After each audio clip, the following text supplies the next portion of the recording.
Doctors of Reddit, what is your worst case of? I googled my symptoms. I had a grade school kid tell me he had a brain tumor. Turns out he put a dried bean in his ear and forgot about it. This is the best thing I've read on this thread so far. Not a doctor, but I had a co-worker come into the office with this one. He was having nausea, fatigue, frequent urination and decided to WebMD that crap. We're chatting in the office one day and he says something like, yeah, I've been feeling like crap lately, and it sounds like gestational diabetes but I can't find any cases of men getting it. I just slowly lowered my head into my hand and asked him, do you even know what gestational means? He did not. Paramedic student here. Last week we had a call for an imminent delivery. PT started having abdominal pain that would last a little bit and stop, and about 2-3 minutes later would start again. She googled her symptoms and everything she found was saying she was in labor. She called her husband and he told her to call 911. We walked in as the baby was crowning. She had no idea she was pregnant. Not a doctor, but when my fiance said he was having chest pains and when he breathed, it crackled. I googled and all of the symptoms led to serious illnesses such as collapsed lung. Thought nothing of it, diagnosed it ourselves as an allergy and didn't go to a doctor till later in the day. It was in fact a fully deflated collapsed lung. Not a doctor, but worked at a hospital for a while. One of our doctors came back to the nurses' station laughing because someone was fully convinced they were diabetic because they were craving water and Webb said that makes them diabetic. Turns out they are just human and required to live. People are funny. Just last week a lady came in with shoulder pain. After examining her and comforting her, she told me that she was afraid it was cancer since she had been googling shoulder pain. Man. WTF Google. Actually, I'm a doctor, but this story is from medical school. I had a patient who correctly diagnosed herself with mastitis, although she was very worried that she had inflammatory carcinoma of the breasts. To be fair, they can look similar. Another time, I had a patient correctly diagnose a lump in her breast as a fibroadenoma. I was very impressed. If you are a breast surgeon with that username, my day is made.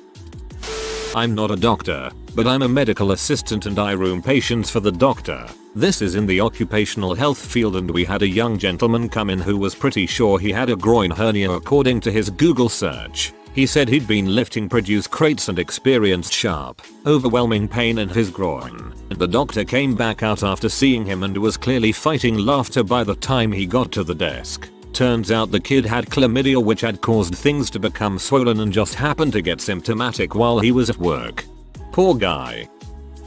Had a patient come in and tell us she is having vision issues that are new. Okay, let's have a look. Oh, looks like you placed a contact over a contact 27 times.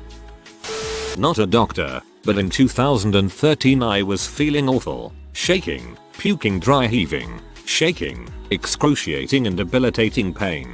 Went to the ER, had blood work done that I never knew what it said and the doctor told me it was a gallbladder attack, gave me pain meds and sent me home. 3 days later I was even worse. Couldn't eat, couldn't sleep. The only relief I felt was when I was in scalding hot bath. I finally went back to the ER and they did more blood work and told me my gallbladder was septic and my pancreatic enzymes were 6,500 and rising. They should have only been 150, and I was dying. I was admitted and when they did my gallbladder removal, my gallbladder was solid black and had 80 stones and a tar-like substance from sepsis. Come to find out the first time I went to the ER my enzymes were 2000. I should never have been allowed to leave the hospital. My brother is both the doctor and the patient in my story. Around 2 months ago he had started to feel really tired and ill, like really ill. He had said to his partner that he felt like he had leukemia, which was of course just kind of shrugged off because why, how would he have leukemia? He had been suffering with a throat infection for a few weeks and was given antibiotics by a GP at his practice. After a week or so it hadn't helped and he was tired and slightly breathless whilst walking the dog one Sunday afternoon. The next morning he registered himself as a patient and took his own bloods after being prompted by his receptionist, parents, doctor friend, and sent them for testing. Unfortunately he had been completely correct and when his results returned he saw that he did have leukemia, acute myeloid leukemia to be precise. He saw the results and knew immediately. As he went to confirm them with the GP next door, the specialist hospital had already called and asked for the patient to be brought into hospital immediately. Unfortunately, his hemoglobin levels and general cell count were so low and he was in a really bad way.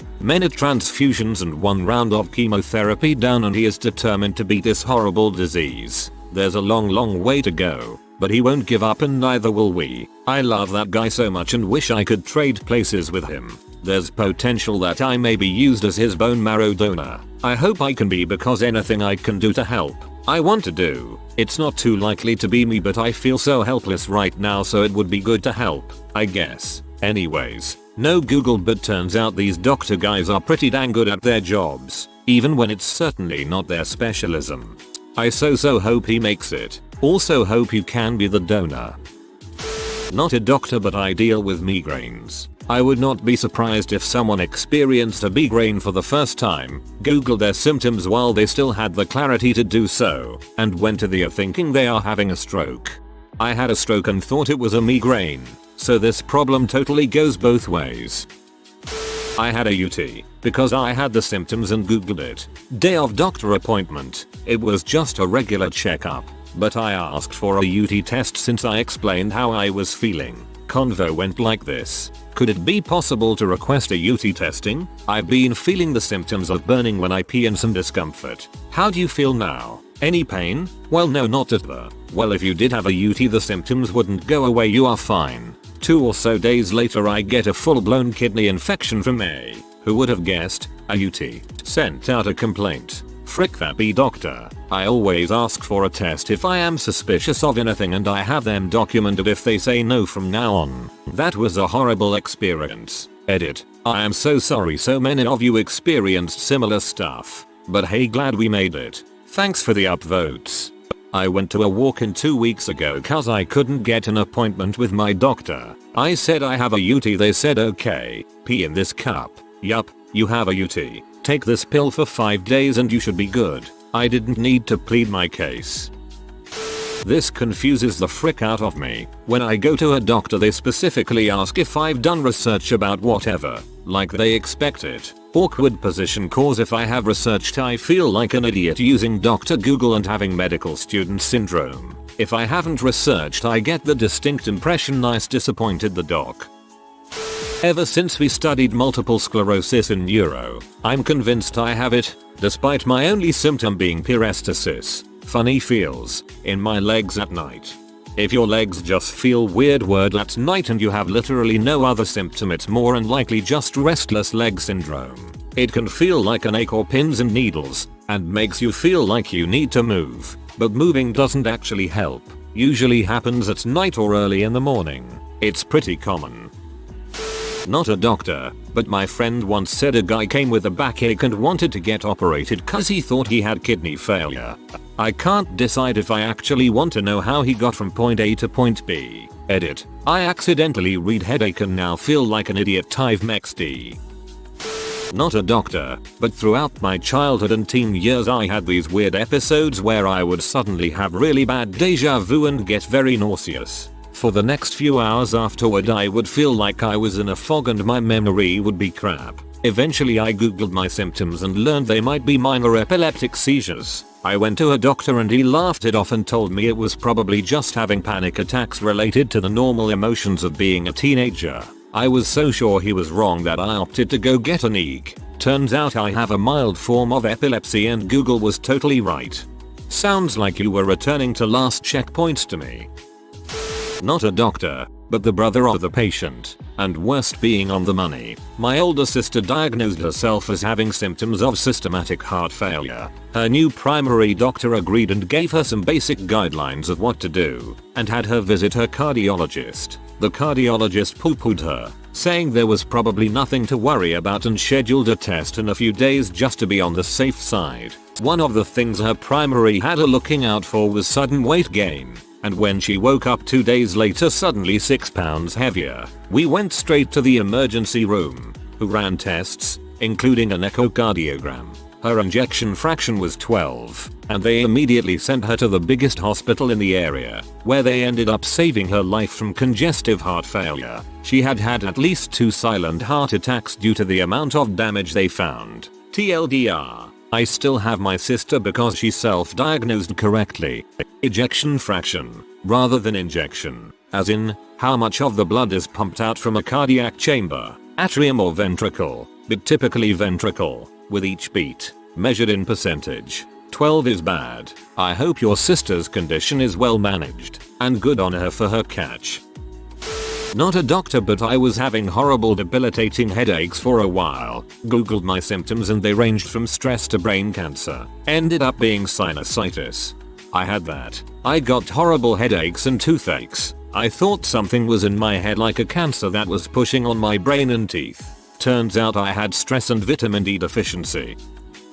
Not a doctor. I had an insect bite basically next to my nipple. It was itching like crazy, and my usual bite cream said not to be used on nipples, so I decided to Google what else I could do to relieve it. Found out that apparently no one else has ever had an insect bite on their nipple, but that what looks like an insect bite on or right next to your nipple is almost certainly inflammatory breast cancer. Phoned up my GP. We used to be neighbors, so I kind of knew him, and was in a right state because I thought I had this incredibly aggressive form of breast cancer. He listened to me for a minute, asked a couple of questions and then said, "It's an insect bite. Come back to me if it's still there in 3 weeks. Oh, and try deodorant on it." The deodorant calmed it right down, and it had gone by about 5 days afterwards. Daughter said she was worried about her medicine because she read on the bottle it causes Down syndrome. I told her you must have misread and she cut me off because she was sure of it. Get home and read the bottle. May cause drowsiness. Not really related to this topic, but I am a medical student and recently got STI in my eye. STI is usually self-diagnosable, but I called up my cousin who is a doctor just to confirm. Anyways, when I was telling this incident to one of my friends, he started scolding me, saying as a medical professional, I should set the example of going to the doctor and getting proper medicines and treatment, and all I could say was, dude, I'm becoming a doc. I know how doctors are doctors, especially when they know you're a medical student, tend to overdiagnose or pretend as if we have medical student syndrome. But anyways, got the meds and my eye's healing. Not a doctor. When I talk to doctors I say Google told me blah blah blah. Is that accurate? Usually helps establish that I've tried to do research but trust them more than Google. I had 2 separate doctors tell me that I was having panic attacks, when in fact I was having simple partial seizures caused by a lime-sized cancerous tumor in my brain. I got so much Xanax yo. You have 239 new messages waiting.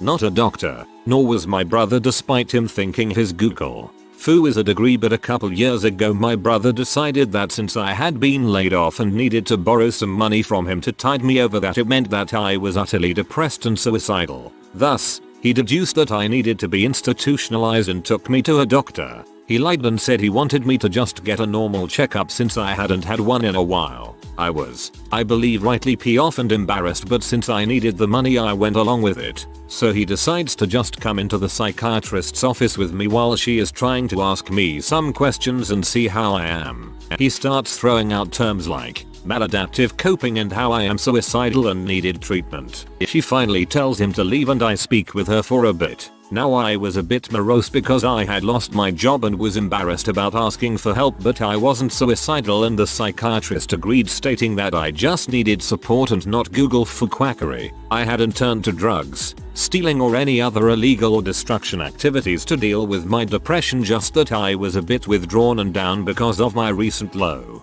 TLDR. Laid off. Needed some financial help. Brother googled big sounding words and tried to act like a doctor to an actual doctor. No longer interact with that clown and my mental health is quite improved because of it. How is your relationship now? The healthcare system where I live is broken. Someone I know didn't have a doctor, had been looking for one for 7 years and started having worrisome symptoms. The errand clinics wouldn't order tests because follow-up appointments would be needed and they didn't do that. She finally went to her and stood her ground, saying she wasn't leaving until they did tests. Google suggested she had a brain tumor or a hyperactive thyroid. They reluctantly did the tests and she had to fight for the follow-up. Turns out it was a thyroid disorder, for which she was in bad need of treatment. Without Google, she didn't have much ammunition for the fight. I'm not a doctor, but I went to a doctor because I was certain I had delayed sleep phase disorder. He told me I couldn't have a sleeping disorder without being depressed and made me take a depression test. It said I wasn't depressed, so he said obviously I don't have a sleeping disorder. I went to a sleep specialist a few months later and they diagnosed me with delayed sleep phase disorder and helped me get it under control. I'm way too late to the game, but mine is funny. Not a doc, but was in a car accident a few years back, and while chatting with a paramedic still in my rolled over car, I told her that I had sharp pain in my right thigh and couldn't move my right arm or right leg. Assumed I had broken my femur and dislocated my right shoulder. She agreed. Wasn't until they got me into a CT scan that they realized eyeglass had taken a chunk of my right leg out and I had broken my neck in 2 places and I really had damaged the nerves on the right side of my body. Oops. At the hospital in my town there was a kid who came in saying he had knee pains. The doctor said it was from playing basketball, and 5 months later at a different hospital they found that he had knee cancer and it was too late to treat him. He died a few weeks later. Really sad story. I had a friend whose 11-year-old kid presented with similar pains in her knees and thighs. The doctor told my friend she was probably overexerting herself at basketball. It was rhabdomyosarcoma. She died a year later. Edited to correct the spelling. Obligatory. Not a doctor but the patient. Went to the doc several times as a teen complaining of being extremely lethargic. I slept like 13 hours a day. Extremely pale. Cold all the dang time, etc. All classic signs of anemia from what I had looked up. But the doctor said I was overreacting and just being a teenager and refused to even check. Well, guess who ends up back at the doctor's like a year later after an emergency blood test showed my hemoglobin was at like 6.2. Just being a teenager, my butt. Not a doctor, but once back in 4th grade, during winter break, I had some sort of illness that made me throw up, sleepy all the time, and a few other symptoms I can't remember. So I was at my mom's computer, and I decided to Google my symptoms since my mom wasn't there. Turns out I had mono, or also referred to as the kissing disease. So after that, I was crying to my mom, hacking my guts out, while my mom tried to calm me down. And to this day, legend has it, I still don't know what I had, and I have never had it again. Obligatory. Not a doctor. I was the patient. I googled my symptoms of hearing loss, tinnitus, vertigo, eye focus issues and headaches. I was fairly convinced I had an acoustic neuroma, a rare benign, but if not treated potentially life-threatening, tumor on the 8th cranial nerve. The ent was convinced it was sinus related, but sent me for an MRI on the very slight chance there was something else going on. At this point I mentioned that I had read about the aforementioned tumor and she looked to be stifling an eye roll. It's always a brain tumor when we Google our symptoms, right? The morning after my MRI I received a call from the ent and she sounded shook. Not only did I have the tumor, it was as big as a golf ball and pushing against my brain stem. I'd say about 3-4 times a year I get a new, young, male that has googled their symptoms and determined they need a smear test. Yes, you read that right. A few men look for advice for their symptoms online and will end up on Mumsnet or the like and see women saying get a smear test, without them actually knowing what it is. I always have to leave the room to excuse myself whilst I have a laugh. A friend of mine when I was younger had been having chronic migraines. The doctors brushed it off telling her to take some pain meds and you'll be fine. Keep in mind she was only in middle school. In the middle of class one day, she collapsed. Aneurysm. Ambulance rushed her to the hospital. Turns out she had a brain tumor the size of a peach. Had chemo, radiation, the works. Finally able to have it removed. So they cut a large part of her skull out to remove the tumor and had to wear a cast helmet for months. 6 years later, she's fine now. Took my 92-year-old grandma to her because it was Saturday. Told them I suspected UT. Doc didn't listen. Finally she had to go potty and they brought a potty chair in. After she was through the nurse went to empty it. She took one look at how her urine looked and went out and almost made the doc write order for test. Of course it came back as UT. It can be difficult to diagnose a dementia patient because they lose ability to tell doc what's going on. They also become afraid of doctors because they think they will put them in a nursing home or such. A UT can actually exacerbate symptoms of dementia too. Edit. Thought it best to add the source. I'm a clinical support worker and a part of my job involves dipping patients' urine samples for evidence of a UT. I learned the dementia bit from one of our review team. Paramedic here, and the worst instance I can think of was a young, fit woman who decided she was having a stroke after, and openly admitting she had, googling headache. I correctly diagnosed myself with dyshydrotic eczema. The pictures I saw matched the issue I had. Then, I read that there are often chemical triggers. Then, I thought about all of the stuff I had done recently. Then, I remembered the lake in my backyard is full of chemical fertilizer runoff from the surrounding golf course, and I was in it about a week prior. Then, I did it again, because I'm stupid. Then, I got a really bad case of the eczema. Then, I never touched the lake again. The end. My stepfather was working in the garden one day, and came inside complaining of feeling hot, tired, nauseous, and his legs hurt. We didn't Google his symptoms but assumed he'd had too much sun. He went to bed and woke up several times and his symptoms were no better. My mum called an ambulance when he woke up at 1 AM vomiting uncontrollably. He was dead less than 5 hours later from septicemia. I think my doctor thinks I'm a bit of a drama queen for googling symptoms and coming in to get stuff checked now, but I'd rather err on the side of caution.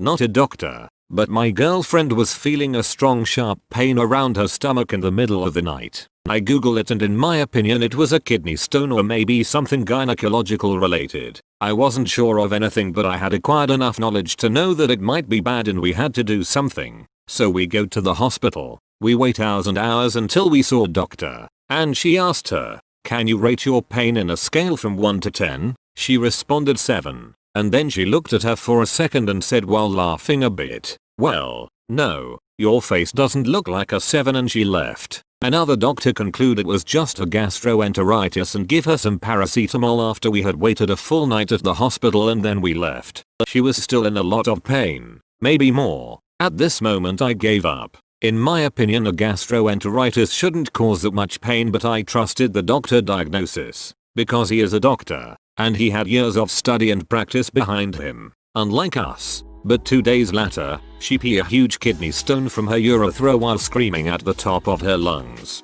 She had never felt so much pain in her whole life. Some say it's more painful than giving birth. We saw a lot of different doctors during the whole night, and no one had listened to my suggestions. So yeah, I get it. There's some annoying patients who wrongly self-diagnose themselves and felt more educated than the doctor they are facing.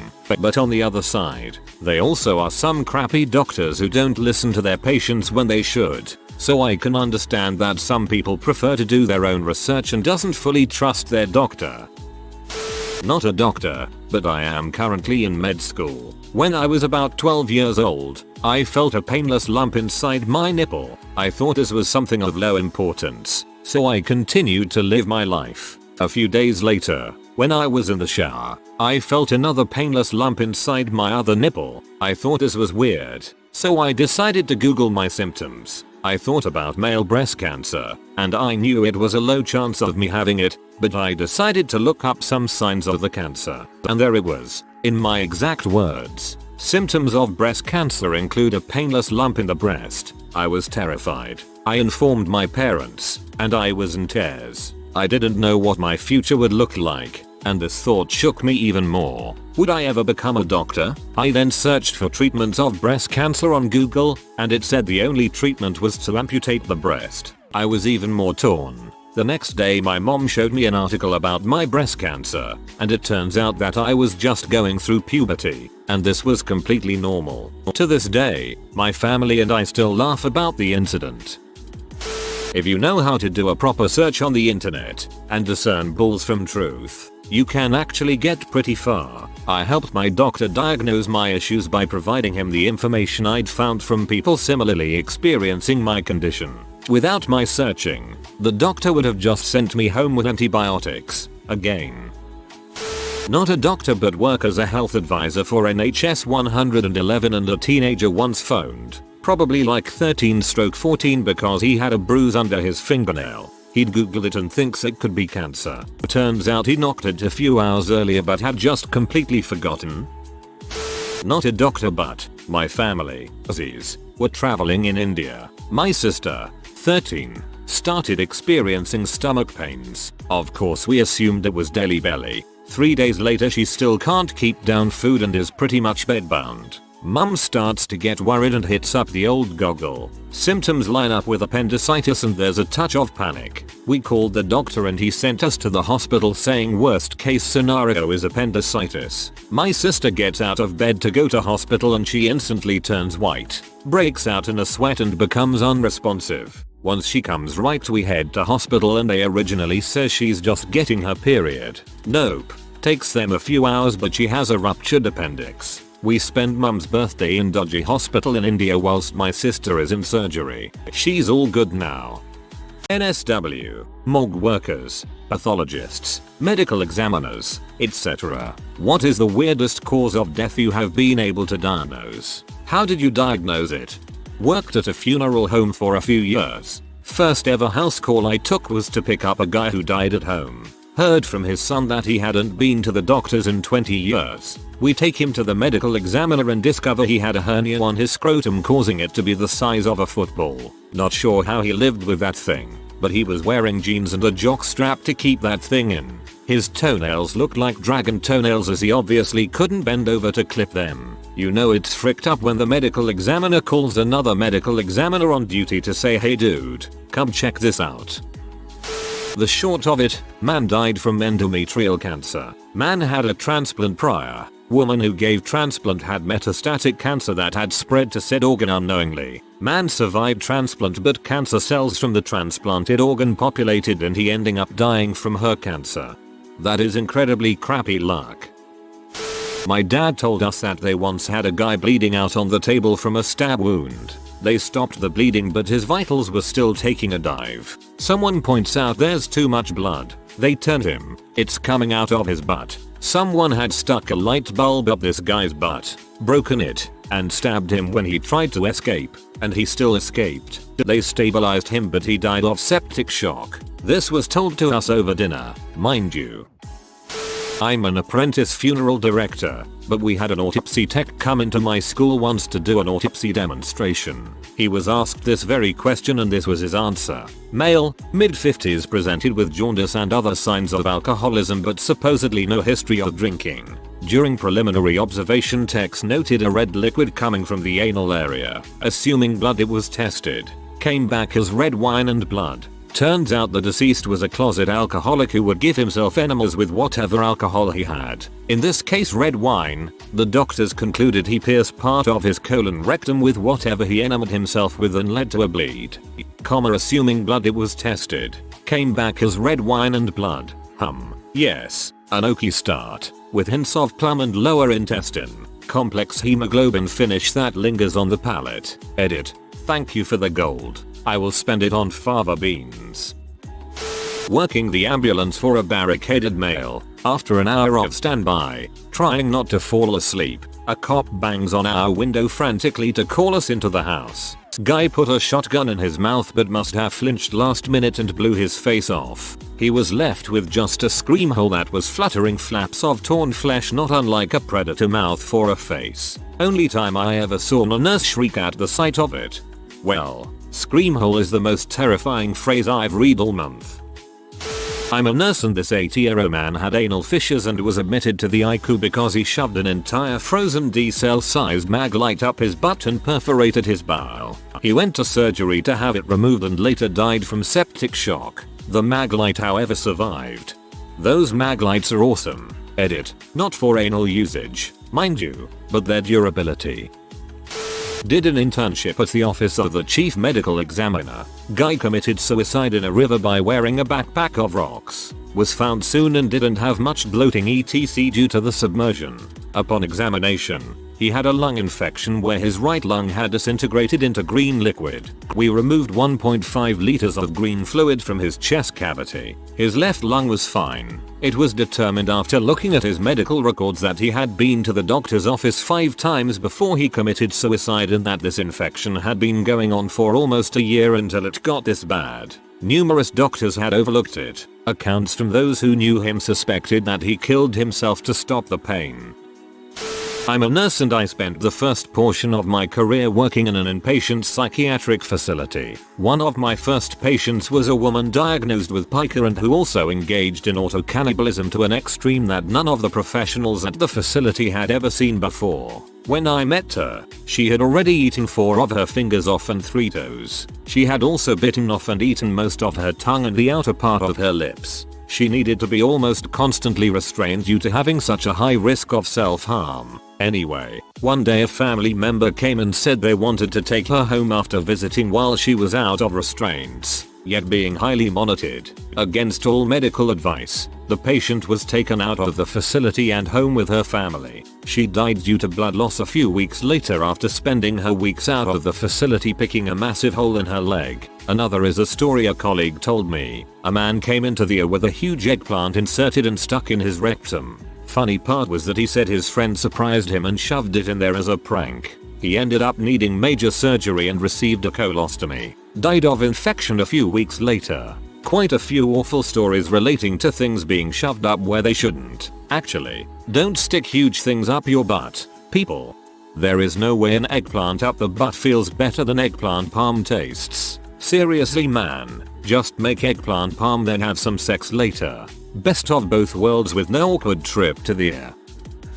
Worked in the county coroner's office for a while. We got a call and I got to tag along. The call was for a body in a barn, face down in a 55-gallon drum. When we got to the scene, we pulled him out and he was bloated and covered in crap and smelled worse than any other corpse the veteran coroner had ever smelled. This was the middle of August so decomp had moved along pretty quickly. The cops had found a camcorder on a tripod nearby and thought this may be some kind of gang killing. We watched the tape and it turns out the victim had a scat fetish and had been crapping and pee in the drum for quite some time. He would open the lid, lean over the edge and jack off. Cause of death was heart attack drowning. Was jerking it, went into cardiac arrest, fell into the drum and drowned in a vat of liquid shit. Former biological anthropologist. As an undergrad I worked for a forensic anthropologist. This is the weirdest case she had that I got to see for myself. It was from the 1920s. My boss had inherited a coroner's collection of odd interesting bones he collected during his tenure in a major city. Back then, coroners could just take whatever they wanted from bodies without telling the families. If the individual was poor, indigent, an immigrant, a minority, they really helped themselves, sometimes taking the whole body. This coroner took a lot of stuff, even re-articulating some of the pieces, reconstructing how they looked when they were attached to the rest of the person. So anyway, she has this collection she inherited, and several of the pieces are designated what she calls death by testosterone poisoning. They did not literally die of testosterone poisoning, but they all died because of risky, stupid, ridiculous actions. Think Jackass, only with no monetary payout. The weirdest one was from early last century. A white man in his 40s who died from sepsis from multiple arm fractures that he got in an arm wrestling contest. Why multiple fractures? Because even after cracking his humerus, upper arm bone, a bit, he couldn't bear losing, so he just wrapped it up with some kind of splint, had some guy hold the fracture, just a crack at that point, and went for best 2 out of 3, whereupon he snapped the humerus all the way through, and broke his radius and ulna when he slammed his arm down on the edge of the table in anger. The preserved bones came with the whole story recounted in the coroner's notes. One of the lower arm bones, radius or ulna, I can't remember which, protruded through the skin, and being too stupid to see a doctor, the wound became gangrenous, and the infection entered his bloodstream. He died of septicemia a few weeks later. Looking at the bone, I could see all of the fractures, as well as where the infection had attacked the periosteum and the bone itself, with no sign of healing. TLDR. Stupid. Pointless arm wrestling contest result in multiple arm fractures, gangrene, and death from septicemia. labeled jokingly as death by testosterone poisoning by the owner of the anatomical collection the bones are a part of. Slightly off topic but related story. Someone I know had their arm broken while arm wrestling. A couple of weeks later, having had it put in a cast, she broke her other arm. ARM wrestling the same guy. She's still alive and amazingly still wants to marry the guy. Man fell into a septic tank and died because of suffocation, rather than drowning. Found after 3 days. That was one autopsy my staff let me skip, as I started to retch the moment I opened the door to the autopsy suite, despite wearing an airtight mask. Septic tanks and ship's holds are incredibly dangerous places. You get a lack of oxygen or a buildup of toxic asphyxiating gases which can render you unconscious in seconds. Then your work buddy who's watching climbs in to help and passes out as well. A ship with a hold full of steel scrap can be lethal because the slowly rusting steel pulls all the oxygen out of the air. Was a police officer and helped with a case where there was a guy in his 50s who died laying on his couch. He had told friends he wasn't feeling well for a couple days and figured it was some cardiac related event. Nope. Ready for an irrational fear? Guy had undiagnosed hemochromatosis, high iron that destroyed his liver, his ongoing cirrhosis and the liver's inability to process blood as fast as it was being pumped caused varicose veins in the lining of his esophagus. This was a decades-long process. One day one or more of the esophageal varices ruptures and the guy slowly bleeds to death through his digestive system while thinking he had a stomach bug or something only to die taking a nap. Get regular physicals, folks. I'm a criminal defense attorney. Had a client charged with murder for essentially getting into a shoving match with a guy. No external bruising or scratching. No evidence of trauma anywhere. They opened his head and found a subarachnoid hemorrhage. Turned out he had a ton of booze and blow in the tox report. The coke had constricted the blood vessels and driven the blood pressure up and the booze had thinned the blood out. When he bumped his head slumping back that was all it took and he blew out and was dead in less than a minute. Really sad case. I'm a criminal defense attorney. Username, public pretender. Ha, nice. Well, not a dead body but I was a security guard at a hospital in Alaska. One of my duties was to bring deceased folk to the morgue, so I had a key to it. Get a radio call that some patient's wife wants her husband's wedding ring back. I assumed it would be on a deceased person. I go to the morgue to look for it. I look all over. No gold ring. I even open the coolers. No bodies. I then look in the fridge. Body parts and a little igloo cooler. I look inside that. It looks like very old banana peels. I glove up and pull some out. Turns out this guy had gotten his hand shredded in machinery. I had to get the mangled ring off his mangled hand and clean it off and go give it to him. That's above and beyond the call of duty as a security guard. My dad used to be a cop and had a few horror stories from weird deaths he had to attend. One that I remember clearly was a suicide. The guy had been fighting with his girlfriend and they had broken up. But 3 days later she had calmed down and went to his place to try and work things out. She found him dead in his car in the garage, where he had gassed himself. By this time, he had been in the car for 3 days, in the heat of summer, and the body had bloated to the point that it basically filled the driver's seat of the car. The other side of the car was hard up against the wall, so to get the car out of the garage and give them room to work, one of the other police officers had to force his arm and upper body past the body to release the handbrake. After they rolled the car out, underneath where the car had been was a huge puddle of bodily fluids that had seeped out over the 3 days. Apparently all the officers had to burn those uniforms afterwards. Friend is an autopsy tech. Apparently it's not uncommon for cats or small dogs to eat the hands and face off a dead or incapacitated owner. His worst was an elderly woman who was paralyzed, but not killed, by a stroke and her little dog ate all her exposed skin before she was found. He did her autopsy after she died several hours after being admitted to the hospital. He did her autopsy after she died. Well, that's good, I guess. Went to a hanging in some woods. Young guy who was having family troubles. He'd jumped from a fairly high tree with a rope around his neck. I'm guessing he did this to try and break his neck to make it quicker. Unfortunately he failed this aspect because as he jumped he scraped down a torn tree branch which had gone up his nostril and had come back out through his left eye socket. Poor guy hung there suffocating with the noose with the pain of a tree branch penetrating his face and eyeball as he did so. Still makes me cringe. I've seen quite a bit. Working at the OCME has been a summer job that morphed into a side job while I'm in school. The top 3 most unusual calls I've been on. 1. A man went to hang himself, and when he jumped off of his apartment balcony he left so much slack that it took his head off. His head was on one lady's balcony and his body was on the ground. When we were there, we couldn't find the head, so we had to knock on a couple doors where the rope was hanging to in order to find it. 2. A man died of a heart attack while masturbating. The responding officers left the pee playing on the television just to make it awkward when I arrived. It was a cassette. 3. A man was sitting on the railroad tracks at a railroad crossing to commit suicide by train, where is very messy and annoying to have to pick up, mind you. But a drunk driver was trying to catch air over the tracks and killed the guy, but threw his body off of the tracks before the train came a couple of minutes later. Bonus, and my inbox blew up. Man shot himself in the head with a shotgun in his bedroom and left the ceiling fan. You know the saying, crap hit the fan? Imagine his brain matter hitting his fan. He basically repainted his walls with an interesting splatter pattern of brain matter and blood in pieces of his face. I tried to clean up as much as I could for the wife, although I'm not required to do any cleaning of the scene. I'm actually asked not to. Sometimes I just feel bad for people. Anyways, don't shoot yourself in the head until you turn off your fan, please. I'm on mobile, so if there's a spelling mistake, I apologize. I'm a zilch.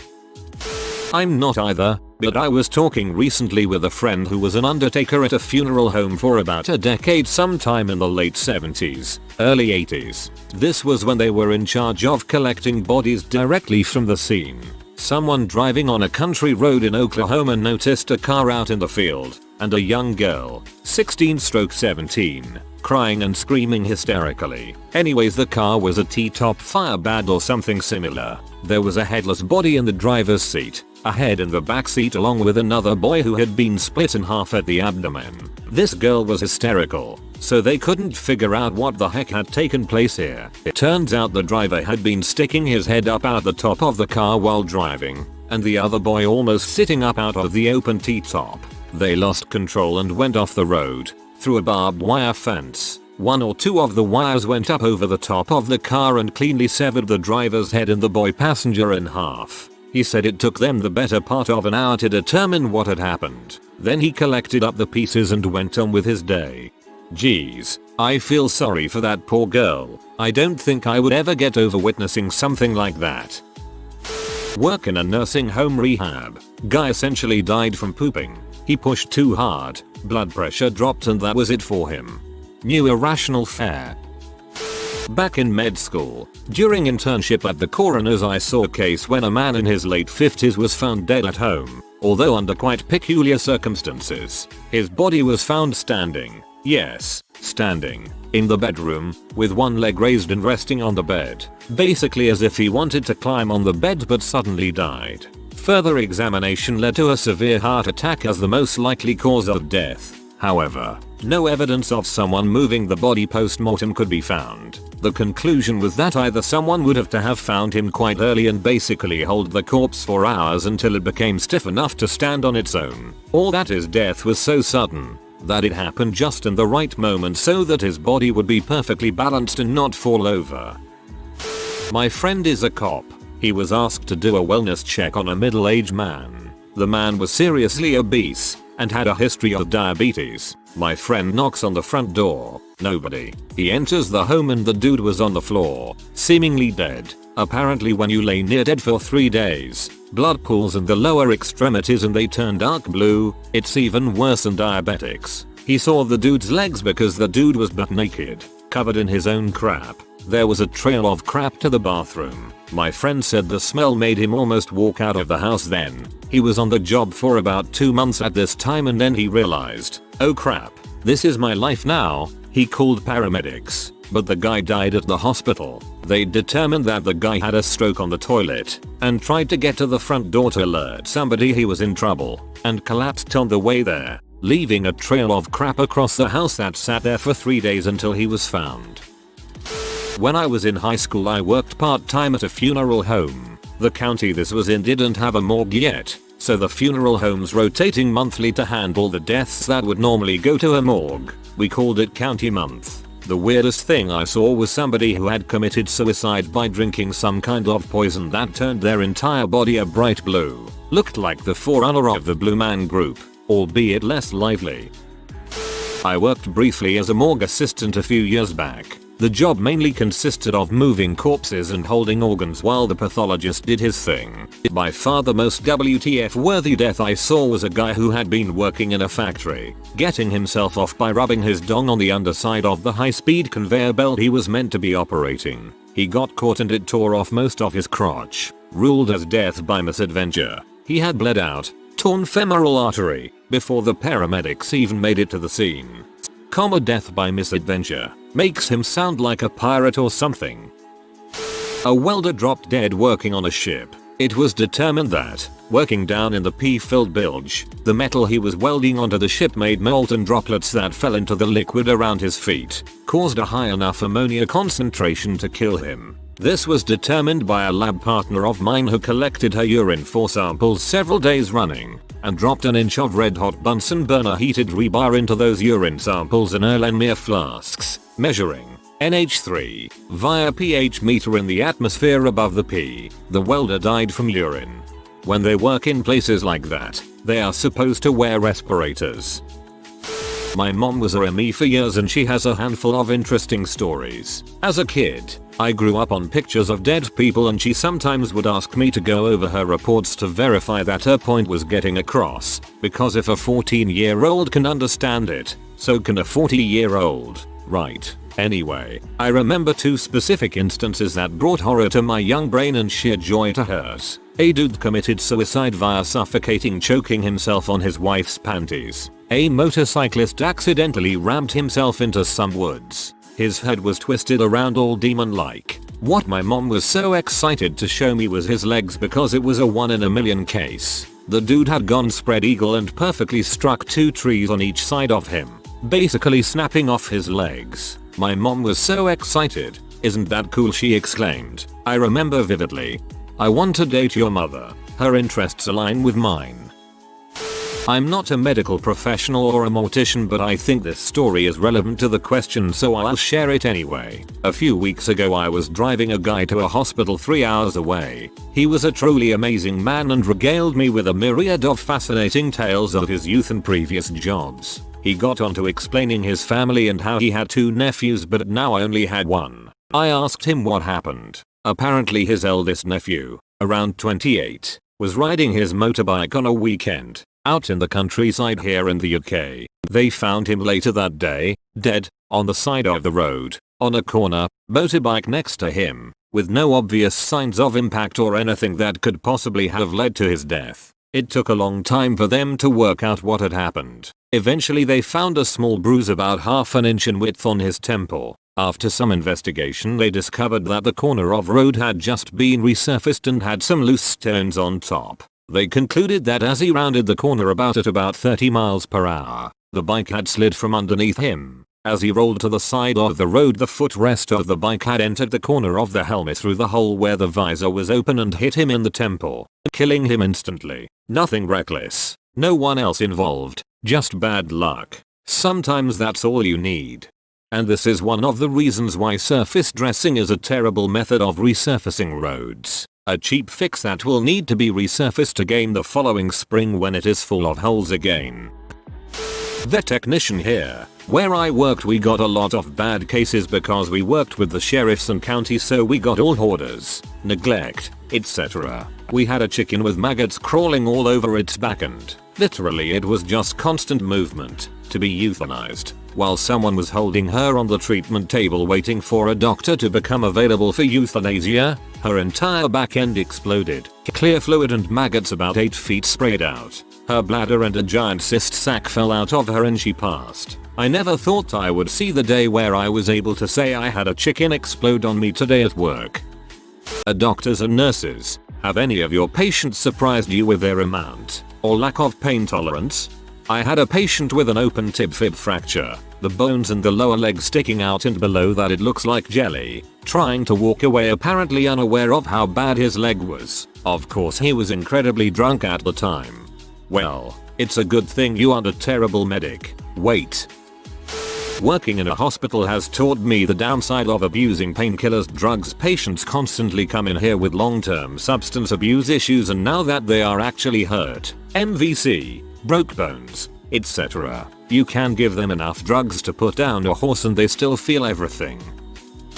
I was a tech in the O when the EMTs brought in an elderly woman with what they said was a sprained ankle. She had slipped while mopping a floor at work and her co-worker had called it in. Turned out she had broken both of the bones in the lower part of her leg, but was sweetly chatting with us. I was impressed as soon as I saw those rays. EMTs had no idea and had splintered her ankle over where her bones were broken. Typically, broken bones in the legs, unless there's a huge amount of angulation displacement, do not cause a ton of pain, unless moved. We see that often in the old people with hip fractures as well. They're usually sitting there still and having no pain, but the second you try to move it, they're in excruciating pain. Same goes with trying to bear weight.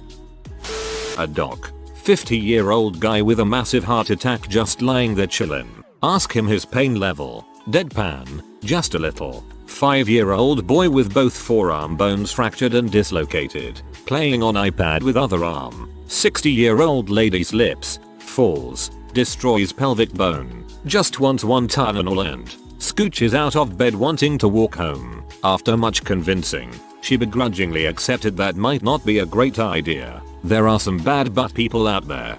Fire medic here. Farmers seem to be tough. One time a guy pulled into the front ramp, got out of his truck and walked up holding his severed forearm in his other arm. Get him in the truck. Take off. Along the way he states he lived down the road and wanted to get to us quickly. When asked why he didn't call 911, he replied, "I just cut my arm. I ain't dying." Also had a battle of the bulge vet tell me he didn't need a blanket. It was -7 with wind chill. Not a, but actually a cashier at a fast food place. A woman ordered 2 meals, and since she was a little older, really old actually, I offered to bring her food to the table so she wouldn't have to wait. I get there, and her husband had wads of paper towels stuck all over his arms with electrical tape, and his right hand and part of his face were a mix of blood and second-degree burns. Turned out he was working on his lawnmower, and the engine blew up on him. They stopped for lunch on the way to the hospital for burns, and the metal they couldn't get out. He was acting like it was nothing.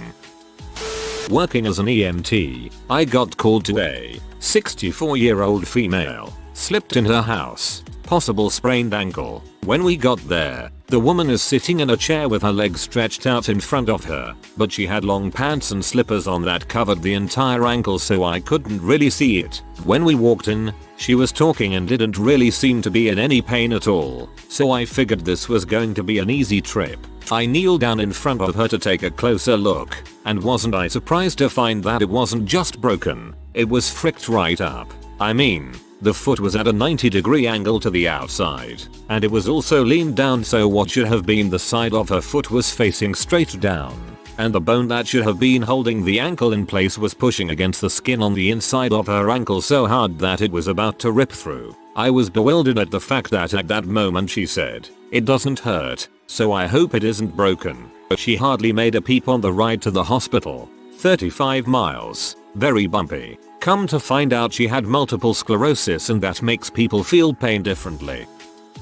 I was chatting with my physiotherapist one day about pain tolerance and she said that she once had a C addict as a patient whose tolerance was absolute zero. She couldn't even touch him without him perceiving it as painful, let alone stretch or manipulate his body. She said he was a very challenging case. Radiographer here. As a student I met a patient who was a typical little old lady. She came in with far too many shopping bags and walked extremely slowly. She'd been sent by her GP because she'd fallen getting out of the bath a few weeks previous. So we brought her in and took the first image. AP pelvis if you were wondering, and her pelvis was absolutely ruined. Turns out she had slipped and fallen with one leg in and one leg out of the bath and taken the whole fall on her vagina. Not wanting to cause a fuss, this woman had ignored the pain and carried on her life as normal for weeks. Long enough for the fractures to be fairly healed, albeit in a strange way not really resembling a pelvis much anymore. When I was studying nursing I saw a man who had broken his knee in a motorcycle accident 3 days before. The knee was at least 3 times its normal size. The doctor asked him about the pain and he told him it wasn't that bad. He was mostly annoyed at his family who had taken him to the emergency room. I'm an oncology nurse. My patients have some of the highest pain tolerances I have ever seen. They literally have tumors taking over entire cavities in their bodies. Huge masses pressing on places that aren't supposed to be pressed on and literally eroding through their skin, and they will ask me for pain meds when I have a second. It amazes me. Not a doctor, but my goddaughter was born very prematurely, requiring a major open heart surgery at 2 weeks old. We were told by her docs that since she'd gone through so much surgical trauma the first few weeks of her life, as a neonate, her pain receptors nerve endings would not develop normally. They gave us the example that if she put her hand on a hot stove as a kid, she would have sustained a severe burn before feeling any pain whatsoever. She never cried as a kid when she got shots, fell down, banged into things, even when it was enough to draw blood. I suspect her medical history was the cause. I'm a nurse who used to work in orthopedics. The amount of people who would guzzle oral morphine was unbelievable. Older adults, little old ladies, would just take 2 paracetamol and would be totally fine. My dad has an unusually high pain tolerance. He was cleaning a fishing pole in our backyard once when he didn't notice that the pole had splintered and pulled his hand down on it. The force caused the pole to snap in half and drive itself all the way through his hand. He stood up, walked in the kitchen with pole hanging out of his hand, and calmly asked my mom if he should just pull it out or go to the ER. Since it was a fiberglass one, he opted for the ER, just in case something was broken off inside his hand. The list goes on and gets worse. The other was when he fell off a ladder and shattered his leg. The bone came through the skin and he was bitchy about going to the ER. A doctor here. I can't count on 2 hands the number of patients I have seen that are covered in tattoos and are scared of needles, IVs. I mean, complete phobia. It makes absolutely no sense. If anyone can enlighten me as to how this phenomenon can exist, I'd appreciate it. To quote a friend of a friend, when asked by a doc who queried why he was freaking out over getting a tetanus shot after having a cut sewn up without anesthetic, that's why it's called an irrational fear of needles.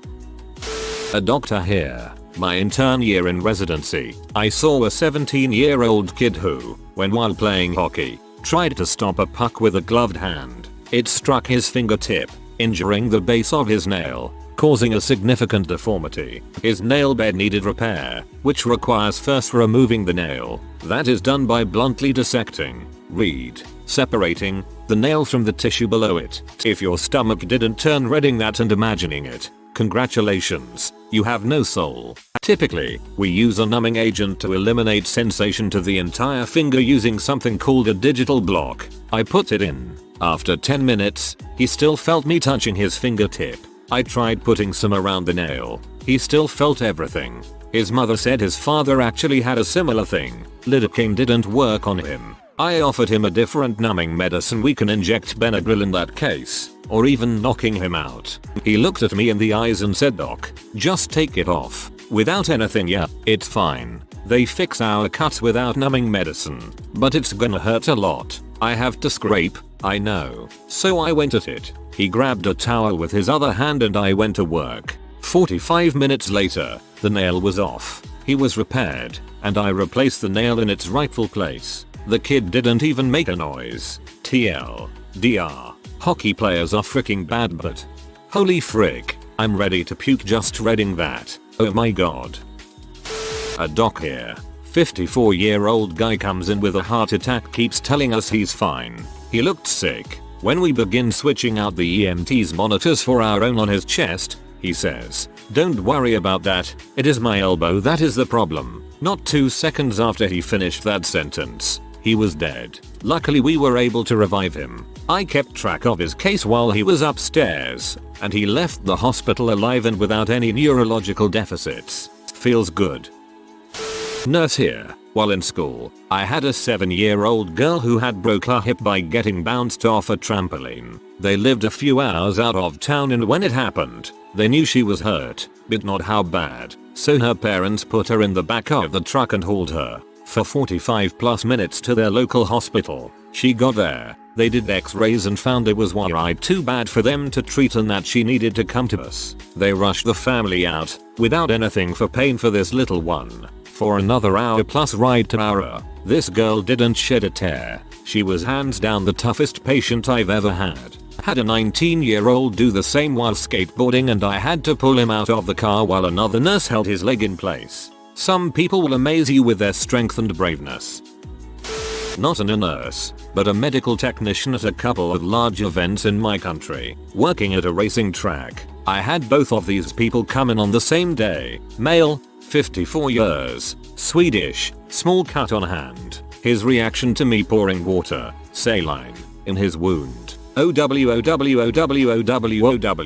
It hurts when you put disinfectant in there. Be careful. Male, 32 years, Finnish, deep cut in right forearm. His humeral bone was visible. No, it doesn't hurt. Now just tape it the frick up so I can get back on my bike. As a Swedish person, I tell you this, do not frick with the Finnish people. Patients in a sickle cell crisis. I've pushed up to 14 milligrams of dilaudid, 1-2 milligrams at a time, into these patients without a resulting change in vital signs or mentation. However, I've also seen young men competing in rodeos who have been stomped by a bull a few times come in with broken ribs and a pneumothorax saying, "It's just a scratch," and declining pain medications. EMT here. I once took a kid, about 18, 19, to the ER screaming all the way for sunburn. Sunburn. I mean, yeah, sunburn isn't fun, but this kid was claiming 9/10 pain and whimpering. I was astounded. Charge nurse and I giggled about it for weeks.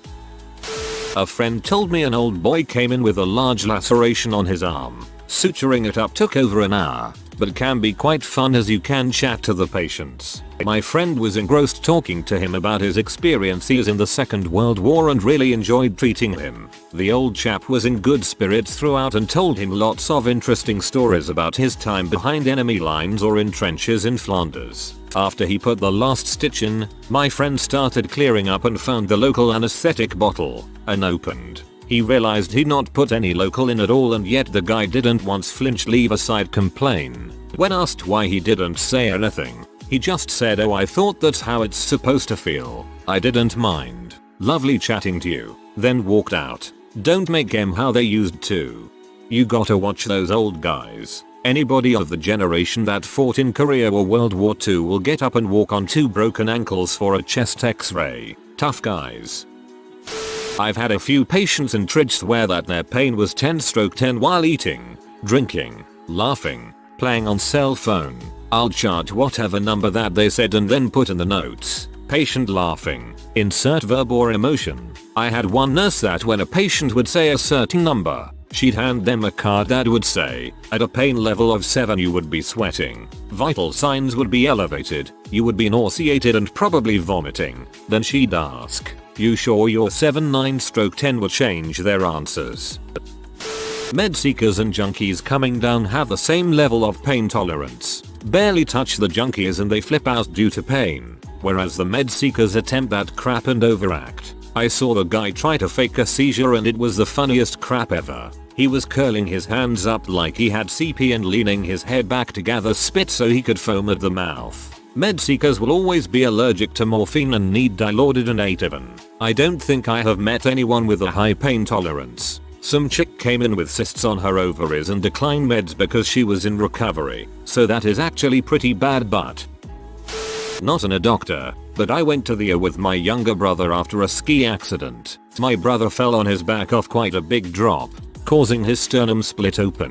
A few runs later he said he was sure something was wrong with his chest, so we eventually got to the ER. The doctor was shocked that he was able to continue skiing after it, and that he wasn't writhing in pain when it was touched. My brother's explanation was, "Yeah, it hurts, but I can't do anything about it." My friend's dog piled on my chest when I turned 16 and we heard a loud pop. It was my sternum. My chest hurt, but I never went to the doctor. To this day, if I stretch my arms out and take a deep breath, I can pop my sternum like people pop their knuckles. My grandmother wouldn't take pain medicine, not sure why, but even getting dental work done, She didn't want numbing agents. The only time I know that she took pain meds was some aspirin after getting T-boned while driving and hurting her shoulder. She passed away last year from ALS a few weeks before her 80th birthday. She was the most independent person I've ever known, and even having to rely on her kids for help, she didn't complain. The aspirin was probably given to her to reduce the risk of a blood clot DVT. Older people risk having a strong after impact injuries. Not a doctor, but heard a good one from my PCP. He had an older Marine that came in, reason being stiff neck and nausea. Does his normal workup, rules out C-spine injury, decides to test for meningitis, tells the guy to touch his chin to his chest, turn left, turn right, look up, nothing. Tells the guy to stand on his toes and drop onto his heels, and the guy nearly collapses and then vomits on the floor. Doc asks, "Didn't it hurt when you touched your chin to your chest?" Marine replies, "Yes, it freaking hurt, but what does that have to do with it? I'm your doctor. You're supposed to tell me when something is wrong." The Marine just looked at him with a slightly blank look on his face and said, "Oh, sorry doc, won't happen again." When my daughter was 5, she severed her ring finger in a door. I was making lunch for a picnic when she realized her teddy bear was in her room, and you can't have a picnic without a teddy bear. She went upstairs to grab it when I heard a slam and one single blood-curdling scream. Then silence. I ran to see what was the matter, and my little daughter was sitting on the floor in front of her door, covered in blood and staring at something. She looked at me and said, "My finger is off, mama." I wrapped her hand in a towel, picked up her finger and called 911. In the ambulance, the paramedic was asking her questions about how much pain she was in, and she told him that it's the most hurty thing ever, but she was more sad that she ruined Teddy with her blood. They ended up being able to reattach the finger, but her Teddy was ruined. I tried to wash him, but it didn't came clean. The whole upstairs looked like a murder scene. I even washed blood off the ceiling. A few days later, the paramedic knocked at the door with the biggest teddy bear I ever saw. He gave it to my daughter and told her that she was the bravest little girl in the world. It was really sweet. I had a patient, 60-something male, who had 3 of his fingers mostly amputated by a snowblower at about the level of the second knuckle. He came in with his fingers hanging from skin flaps and was totally stoic. Not only was he a 0 out of 10 for pain, his vitals were rock steady, no alteration in heart rate or blood pressure. He kept joking around about it. "Ah, just cut him off. They'll grow back." This guy remained a 0 out of 10 for the entire time, even when they just cut him off. His biggest concern was getting out of the ER in time to watch a football game. Badass mother. Stark contrast to other patients I get who scream bloody murder and cry when the blood pressure cuff is pumped up on their arm. Grown adults. Are you kidding me? Also, screaming and crying is only going to make your BP go up, causing that cuff to squeeze tighter and tighter. A nurse here. There are of course exceptions to the rule, but generally I see elderly with a much higher tolerance to pain than younger patients. An 87-year-old lady can have a fall, break her hip and be resting comfortably barely complaining of pain, but a man in his 20s can come in with the same type of fall and barely be bruised and be writhing off of the bed. Of course it can pain med-seeking behavior, cultural differences in age, or just the people in general, but this seems to be what I see on a daily basis. I broke my wrist when I was 12 after a bad bike crash. I flipped the handlebars and landed on my neck and slid a couple dozen feet. The impact shattered my helmet. Anyway, in the ER, nurses are setting up an IV in the arm that wasn't injured when I explained I landed on my neck and it was hurting. They asked where, so I instinctively used my broken wristed hand to point. Every single person in the room goes ooh and just kind stops and looked at me, and I guess I was in shock because I kinda just looked around like WTF happened. Eastern European guy had a circular saw accident that cut his leg down through the muscle. The wound was about 8 inches long, was covering trauma surg that night and got called down to sew it up. The ER had drugged him up and I brought a med student with me and I walked him through aggressively irrigating the wound, reapproximating the muscle and doing a loose suture approximation of the skin. The student took some time and we redid several sutures in the skin and muscle layers because they were too loose tight etc. After about 45 minutes we were done. I asked the ER attending how much morphine he gave him so I could redose. He replied that he didn't order anything yet and was waiting for me. The patient's last dose was in the ambulance hours ago. I immediately asked the guy how he was feeling while injecting the crap out of him with Local. He said, "I feel fine." The guy didn't even flinch the entire time we were working. He was connected to a monitor and his heart rate didn't even budge. TLDR, never get into a fight with a Lithuanian man or circular saw. When I was about 12, I fell on black ice and hurt my ankle. I knew it was bad, so I asked someone to call me an ambulance. I wasn't crying or anything when they put me in the ambulance. Paramedics told me it's probably just a sprain. I get my x-rays and bam, ankle broken in 3 places and foot dislocated. I saw the paramedic as I was leaving the hospital and he told me he thought it was nothing because I didn't make a peep. I didn't shed a tear about a week late because my leg was hurting. I get to the hospital and the doc says, "We'll cut your cast off, but I don't think we're gonna find anything." He leaves. The nurses take the cast off and my entire leg is green, black, purple, blue, and I am pretty sure some new colors that no one has ever seen before. Also had a bunch of pressure blisters. So the doc walks and looks like he's in shock when he sees my leg and then leaves without saying a word. Then a new doc comes in and gave me a cool cast that I could take off to air out and look at my leg. My pain tolerance tends to frick me over. Also frick that doctor. I am a radiographer in an ER. We frequently have to move patients with broken bones to get our pictures. The elderly have a surprisingly high pain tolerance. I've seen elderly patients move limbs with obvious breaks to accommodate our needs without a peep. People with the least pain tolerance seem to be the younger crowd, ranging from 15-30. They whine and wail from the slightest touch. And more often than not, the ones with no breaks whine and scream the most.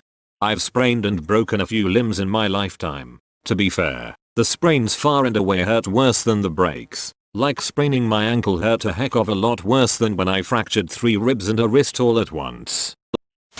Not a doctor, but I recently broke my femur. When it happened, the first 30 seconds was the most intense pain. After that I was calm, not in much pain, and joking and such. The only nothings that hurt that could get really any reaction was moving me from stretcher to bed, then x-ray table, and then the worst but relieving pain. They put a boot made out of soft stuff on my leg, and then they pulled. My bones were overlapped by 3 inches. Infill the bones were a little more lined up. Then they put a weight on the end. But during that time the nurse lady saw my face in a grunting face, I guess, and she said, "You can cry and scream if you want." I just shook my head. My mom recently had a heart attack, so I didn't want to scare her. That's actually really sweet. Not a doctor or nurse, but this happened to me. I completely shattered my knee and part of my leg after I was running and slipped on some ice into a stone wall. I was with a group of friends and all they saw was me slide and hit the wall. They came over and asked if I was okay. In a normal voice I said I couldn't move my leg. No tears, screaming or anything. No one believed me, but after a minute or two I convinced them to call 911. The whole time I was waiting for ambulance, about 30 minutes, I was talking to them normally and no one believed I was actually hurt until I started going in and out of consciousness. Right as the paramedics got there I started to wake up. They got out and they didn't think anything was wrong until they cut my pants off and saw my femur was almost protruding out of my leg. I had no kneecap and tops of the tibia and fibula were protruding out. They took me to hospital. No drugs in the ambulance, as I was joking around with them, that is, asking if I'm allergic to anything. I told the apparently stone walls. They got me to hospital and rushed me into it. The doctors came over and were shocked I wasn't screaming or crying. Then about an hour after the initial injury the pain finally started, and once they started moving the leg about 3 doses of morphine, because one wasn't enough, and one of Demerol. I don't remember the next couple days besides bits and pieces, but all the nurses and doctors told me I had one of the highest pain tolerances they have seen. Although I imagine it wasn't really my choice, mostly the brain just shutting it down because I was in so much shock and had so much trauma. You're really lucky that an artery wasn't severed. Medical professionals of Reddit, what mistake have you made in your medical career that, because of the outcome, you've never forgotten? Serious. Not a mistake I made, but one I'll never forget nonetheless. Arrived to work at 2,300 hours one Sunday evening. The attending was just discharging a middle-aged woman complaining of shoulder pain. She had been in the ER for 10 hours. Had rays of her shoulder, ribs, chest and neck. Had a CT scan to RO pulmonary embolism. Her diagnosis on discharge was costochondritis. 90 minutes later an ambulance calls in on the med phone with a patient in full arrest. It was this woman. 10 hours in the air with unexplained shoulder pain. And nobody ran a 12-lead EKG or cardiac enzymes. Lesson of the day: all chest pain is cardiac until proven it isn't. In women, all unusual pain above the waist is cardiac, until it isn't. I worked in pathology for several years as a histotech. Once I had 2 breast biopsies for 2 different patients waiting to find out if they had breast cancer. The pathologist ordered additional testing in which I had to cut additional sections of the biopsy to stain for specific qualities in the tissue. Immunohistochemistry. Turns out I mixed up the 2 biopsies because the 2 patients had the same first name. I put tissue sections from one patient onto a slide labeled for the other patient. The other histotechs missed it when they double checked my work. Even the pathologist missed it when he diagnosed the patient. Amazingly, luckily, these 2 patients ended up having the same type of cancer, and the mistake wasn't even caught until a week later. I've never felt so sick to my stomach. If these 2 patients didn't have the same type of cancer, they would have received the wrong treatment. Maybe even told they had cancer when they actually didn't, and vice versa. All because I didn't pay close enough attention. I will never forget that moment as long as I live. I was working as an intern in or that's what it would be called in Anglo-Saxon countries I guess. I was the doctor in charge of the smaller where we did stitches and treated smaller injuries. You should know, our small rural hospital had only a few cubicles that were only closed off by a curtain, so you could hear pretty much everything that was going on. It was a busy night, and behind one of those curtains my colleague just had examined an embarrassed patient with a bleeding on his dong, because his frenulum had ruptured. Yes, this can happen. This was something I would be treating in the small or later, so my colleague told him that he would have to wait a short time until it was his turn. Meanwhile, I did not yet know that I would stitch up a guy's dong later. The nurse had just told me that next up there was a 3-year-old kid with a small head wound waiting, so I got into my doctor, kid-friendly mood and stepped out of the OR and called out, "Okay, let's bring in the little fellow." But from behind the curtain came the angry voice of a man. "Hey man, he's not that little." I was of course puzzled, but my colleague and the nurses rolled with laughter. I tried to explain to him what had happened, but I think he rather believed that we had played a joke on him and was quite grumpy. Or maybe that was because his penis was bleeding, dunno. I was a medic in Israel and most of the time I was on a special ambulance for extreme emergencies or dangerous runs. After an overnight shift with that one I overheard that one of the morning shift medics didn't show up for a regular ambulance, so I offered to take his spot. Well, I didn't realize at that moment that the driver and other medic were both very orthodox religious, but when I did I said whatever and went with them. On the ambulance there's a hierarchy and in this one I was on the bottom rung mostly because I was only 18.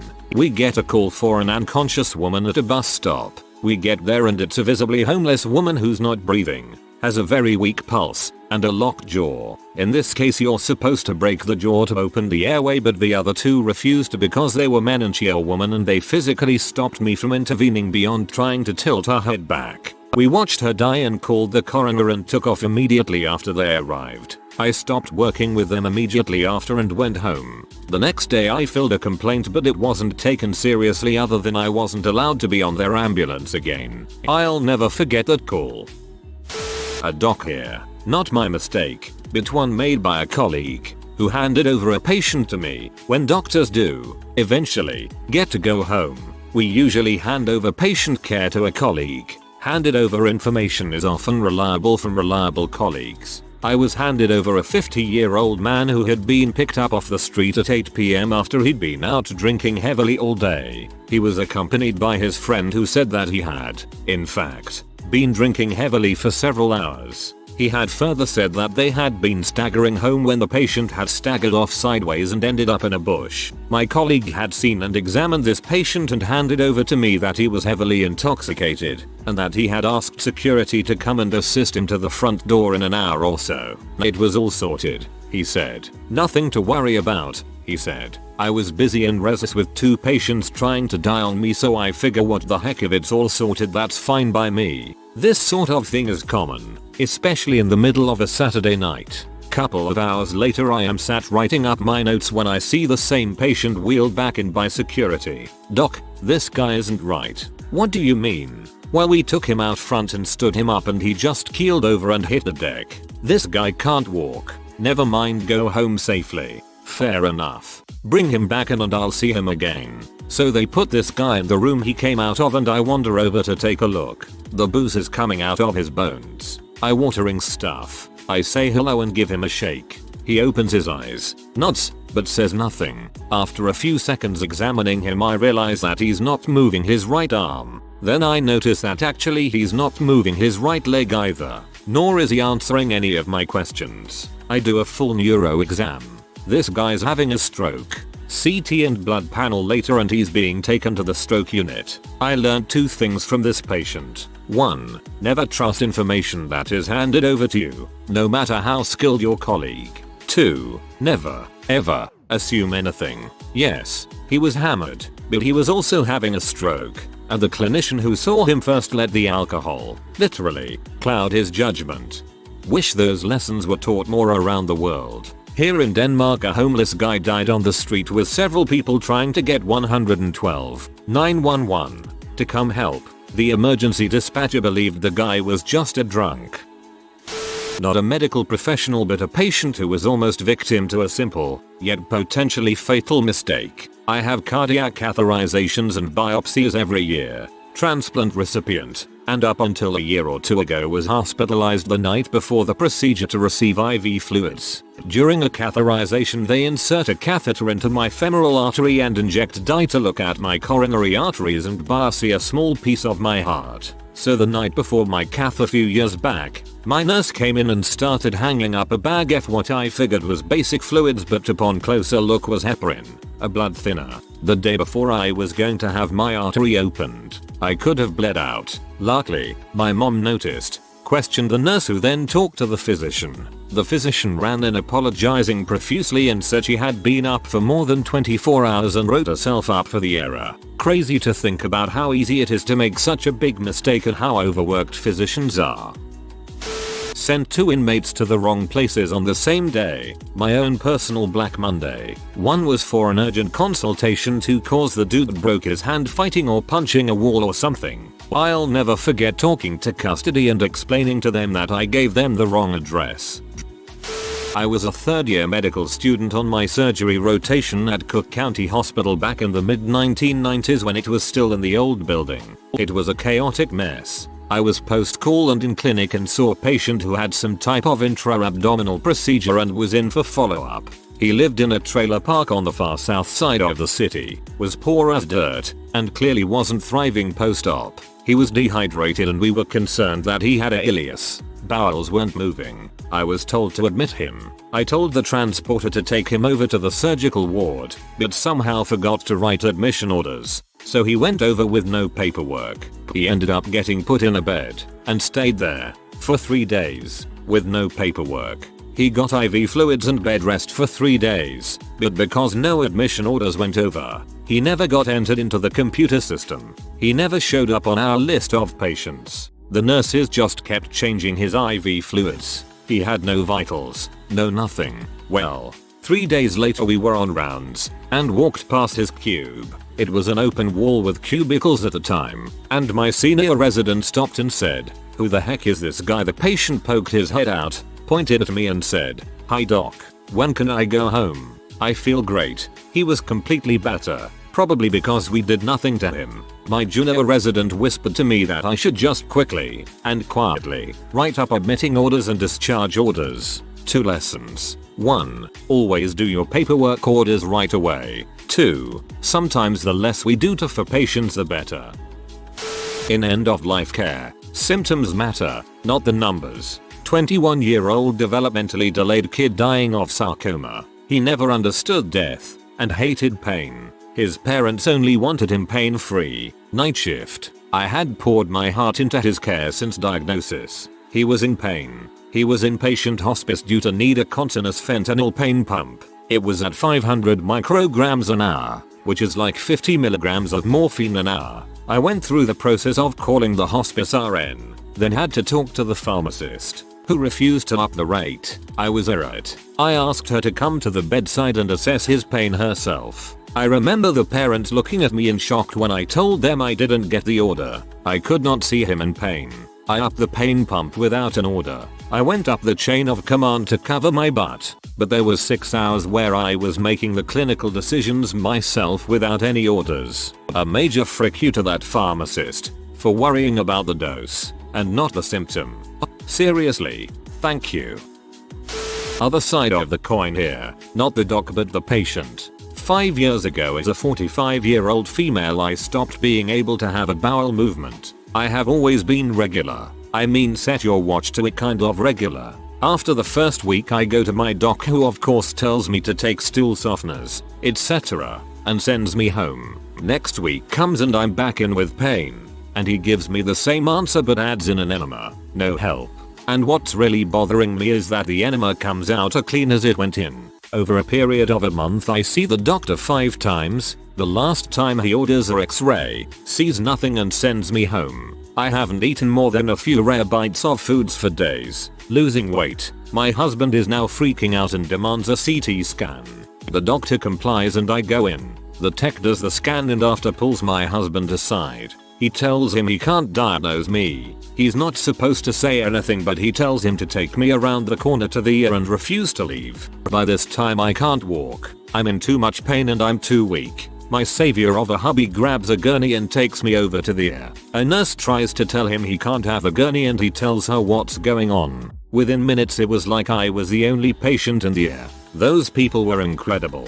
They doted on me and I always had someone by my side. Within hours I was having emergency surgery for stage 4 colon cancer. Apparently my doctor checked in once while I was in the hospital. I was pretty drugged up and don't remember. Next time I see him, it's 2 years later. I've been through chemo, had my bowels reattached and I'm seeing him because during my second stay in the hospital I contracted ringworm on my back. He asks what all my scars are from. Are you freaking kidding me? You completely dismiss my symptoms. I lost 20 pounds in a month, down to 102 lbs, in pain and had not taken a crap in weeks and you can't remember you fricked up? I don't expect you to remember me by looking at me, but you have a freaking chart in front of you. That was my last time seeing him. You would think a lapse in care like that would have given him a wake-up call. Guess not. I had just started working as a nurse's aide in an emergency room. I hadn't been on the job for more than 2 or 3 weeks. The greeter had called back and asked for help getting someone out of a car so they could be taken into the hospital to be signed in.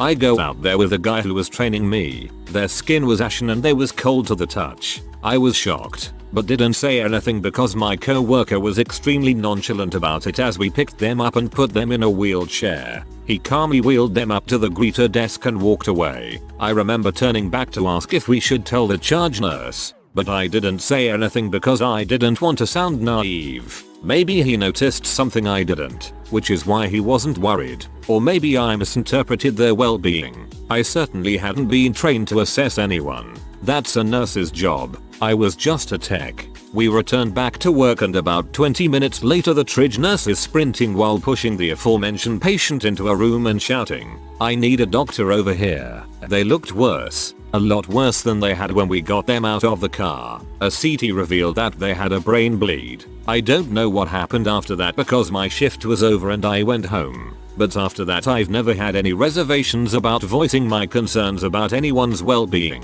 Observing and reporting was certainly within my scope of practice when I was a CNA. I failed that day. I'm a pharmacist. When I was training for my intern position at a hospital, I accidentally dispensed the wrong type of insulin. The pharmacist I was working with didn't catch it and the nurse didn't scan it, so it was administered to the patient, who thankfully was fine. It really hit me hard though because of how careless the mistake was and how much harm it could have caused under different circumstances. On top of that, the patient was a 20-year-old guy, and at the time so was I, so it was an especially personal lesson for me. I'm much more careful because of that mistake. I'll add one as a vet. I've killed a patient before accidentally. She was an evil cat. One of those cats you couldn't touch without getting mold. She apparently was like this at home as well, but still a beloved pet. Unfortunately, she had cancer and the owners wanted to treat her with chemotherapy. This involved very heavy sedation, or even a general anesthetic, every week. It became routine for her to come in and go straight to anesthesia. The quicker she started, the quicker she was home and out of the practice. I gave her the usual sedation she had been given before and didn't think anything of it whilst I checked the rest of the equipment ready for the GA. She remained in her carry cage because you couldn't get her out. After about 5 minutes I checked on the patient and found her sedated in the corner of her cage. Very sedated and not breathing. Everything went into full emergency mode. Intubation, CPR, drugs, the works, and none of it worked. She died. The hypothesis is that she was sitting with her head in the corner of the cage and as the sedation took effect her airway closed. I always check on patients more frequently now and move them if necessary. Not my FC care up but one that ended up leading to a good end. We sent a patient to hospice center and the patient made a full miraculous recovery. She had esophageal cancer late stage that went into full remission. I was there when the doctor told her that she no longer fit the hospice criteria. She was actually kind of peeved because she had sold her home and split up her estate believing that she was going to die. She ended up staying with her son whose grandchildren always came and visited her. I remember her asking the doctor, "So, when am I going to die?" And he just looked at her and said, "For all I know you may just be immortal." Nothing life-altering for a patient, but when I worked OB I had co-worker give birth who was expecting a girl. It turned out to be a boy, with Downs and a cleft palate. I was only aware of the gender, not the other issues. First words out of my mouth when I came on shift: "Congratulations." I bet that was a big surprise. I'm a fairly blunt butthole most of the time. Jaws dropped. Pre-computer charting we used pink charts for baby girls and blue charts for baby boys. I knew they were expecting a girl and I glanced at the rack when I saw her coming down the hall. A young boy probably 6 came in with a gunshot to the head. Wasn't too bad for what the mechanism was, but I made the executive choice to try and treat the head first, which alone isn't wrong. Turns out he also had femoral bleeding that was hidden a little. Died a few minutes into treatment. Worked as a nurse for 10 years. My biggest regret is not standing up for a patient who had a rare condition, similar to one I have, a connective tissue disorder. The doctors eventually labeled the mom as drug seeking and sent them to psych, PT and even notified CPS. All of which was eventually resolved and the mom had the geneticists send packets for the doctors to read up on. They even had a harsh letter explaining how they should pay the mom's bills and apologize. What always stuck out for me was to not assume the worst just because they came across a little crazed. They might be going crazy from people and doctors not believing them. I worked for a horrible doctor. He was a psychiatrist and probably the meanest person I've ever met. He yelled at his employees all day for anything. If a patient walked in for their appointment and he didn't like them, he would yell at us for 20 minutes about it before finally treating them. Well, my job was more administrative than anything else and I don't have much medical experience, but one of my jobs was to print off any lab work patients had done before they came into their appointment and to have Dr. Butthole sign off on it. One day, I printed the labs like normal, but he was in an especially bad mood, so instead of having him sign off on the lab work, I just keep stalling just to avoid speaking to him. Turns out the patient had some dangerous readings in his lab work and it needed to be read quickly so he could be treated. I had worked there for a solid year and that was the first time anyone's blood work was actually significant. Nothing bad happened because of it except an extra half hour of being screamed at, but I regretted letting intimidation from my boss stop me from doing my job when it could seriously affect another person. Working in fire-based EMS, we get called to a home for an unresponsive 18-20-year-old. We arrive and the patient is on the couch with snoring respirations. The patient's father had located his phone via GPS after not hearing from him for an extended amount of time.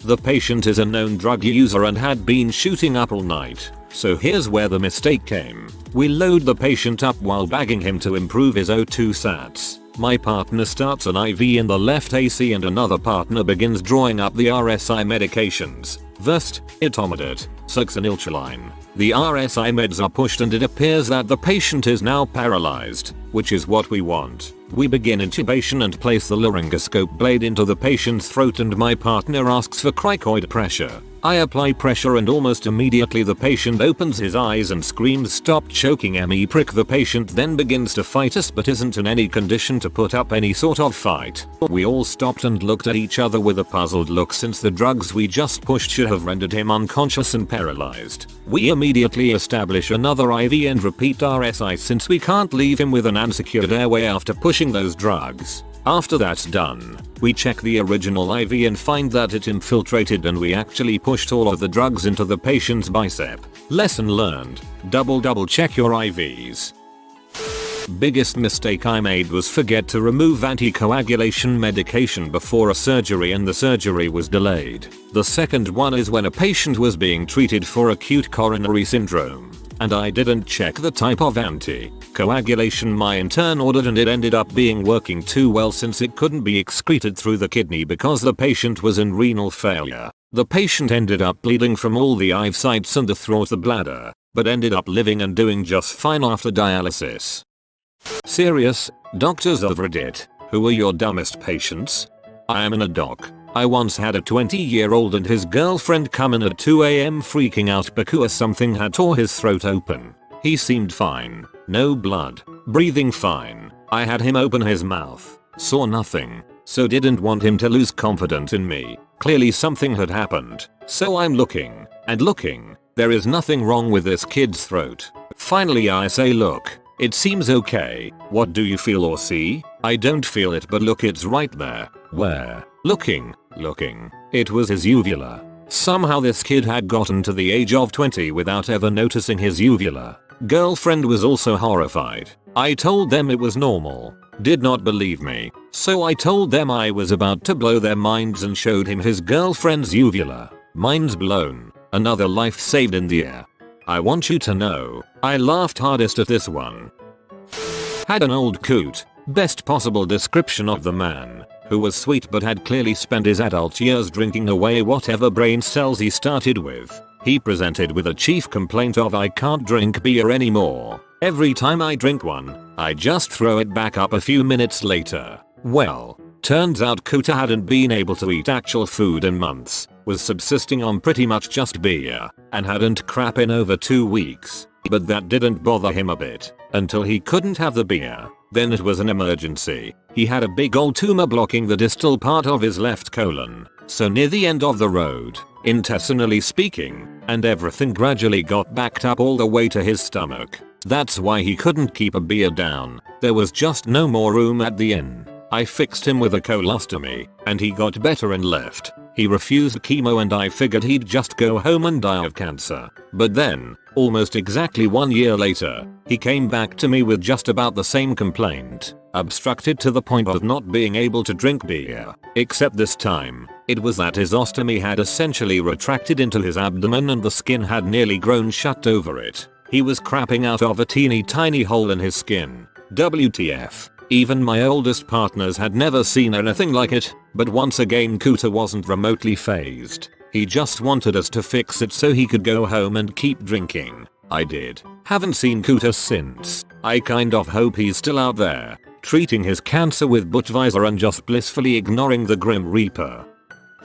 Had a Marine once who came to me complaining of a rash to his right forearm. 2 weeks. This was his first visit for the issue, and hadn't had anything like this before and was worried, since he reported worsening symptoms since initial onset. When asking about prior skin issues, he told me he had ringworm just prior to this rash. Look at his arm. It looked like a mild second-degree chemical burn in a rather circular shape, with blisters on the edges. What got me was the exact definition and the burn edge. Asking the young LCPL how he got that, he replied, "Well, that's the burn I got from the bleach I poured on my arm." When I asking him why he poured bleach on his arm, well, how else was I going to kill the ringworm?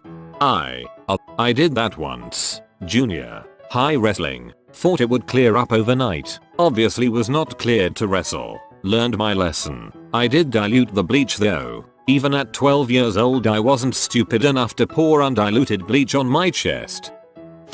I was an intern in the air. I have seen a lot of stupid people. It was a small town and all. The worst I think was when I walked in and the floor smelled like, I don't even know. It was by far the worst thing I had ever smelled. I asked a passing nurse what the smell was, and he just shrugged his shoulders and told me someone probably crap everywhere. Well, the doctor is preparing to go into this room, but I did not expect what would happen next. He opened the door, and I almost barfed. It was extremely hard to keep my professional composure. The guy had his leg wrapped up. The doctor asked him to unwrap it, and it was gangrene. From his foot up to the middle of his thigh. The smell I had been smelling was rotting flesh. The cause? The four-wheeler I was riding caught fire 6 months ago. We had a patient once on a PCA, a kind of pain medicine pump with a button that the patient pushes to dispense more medicine. She thought she had to physically lick the button in order to get the medicine. It was weird. Someone confused click and lick, I think.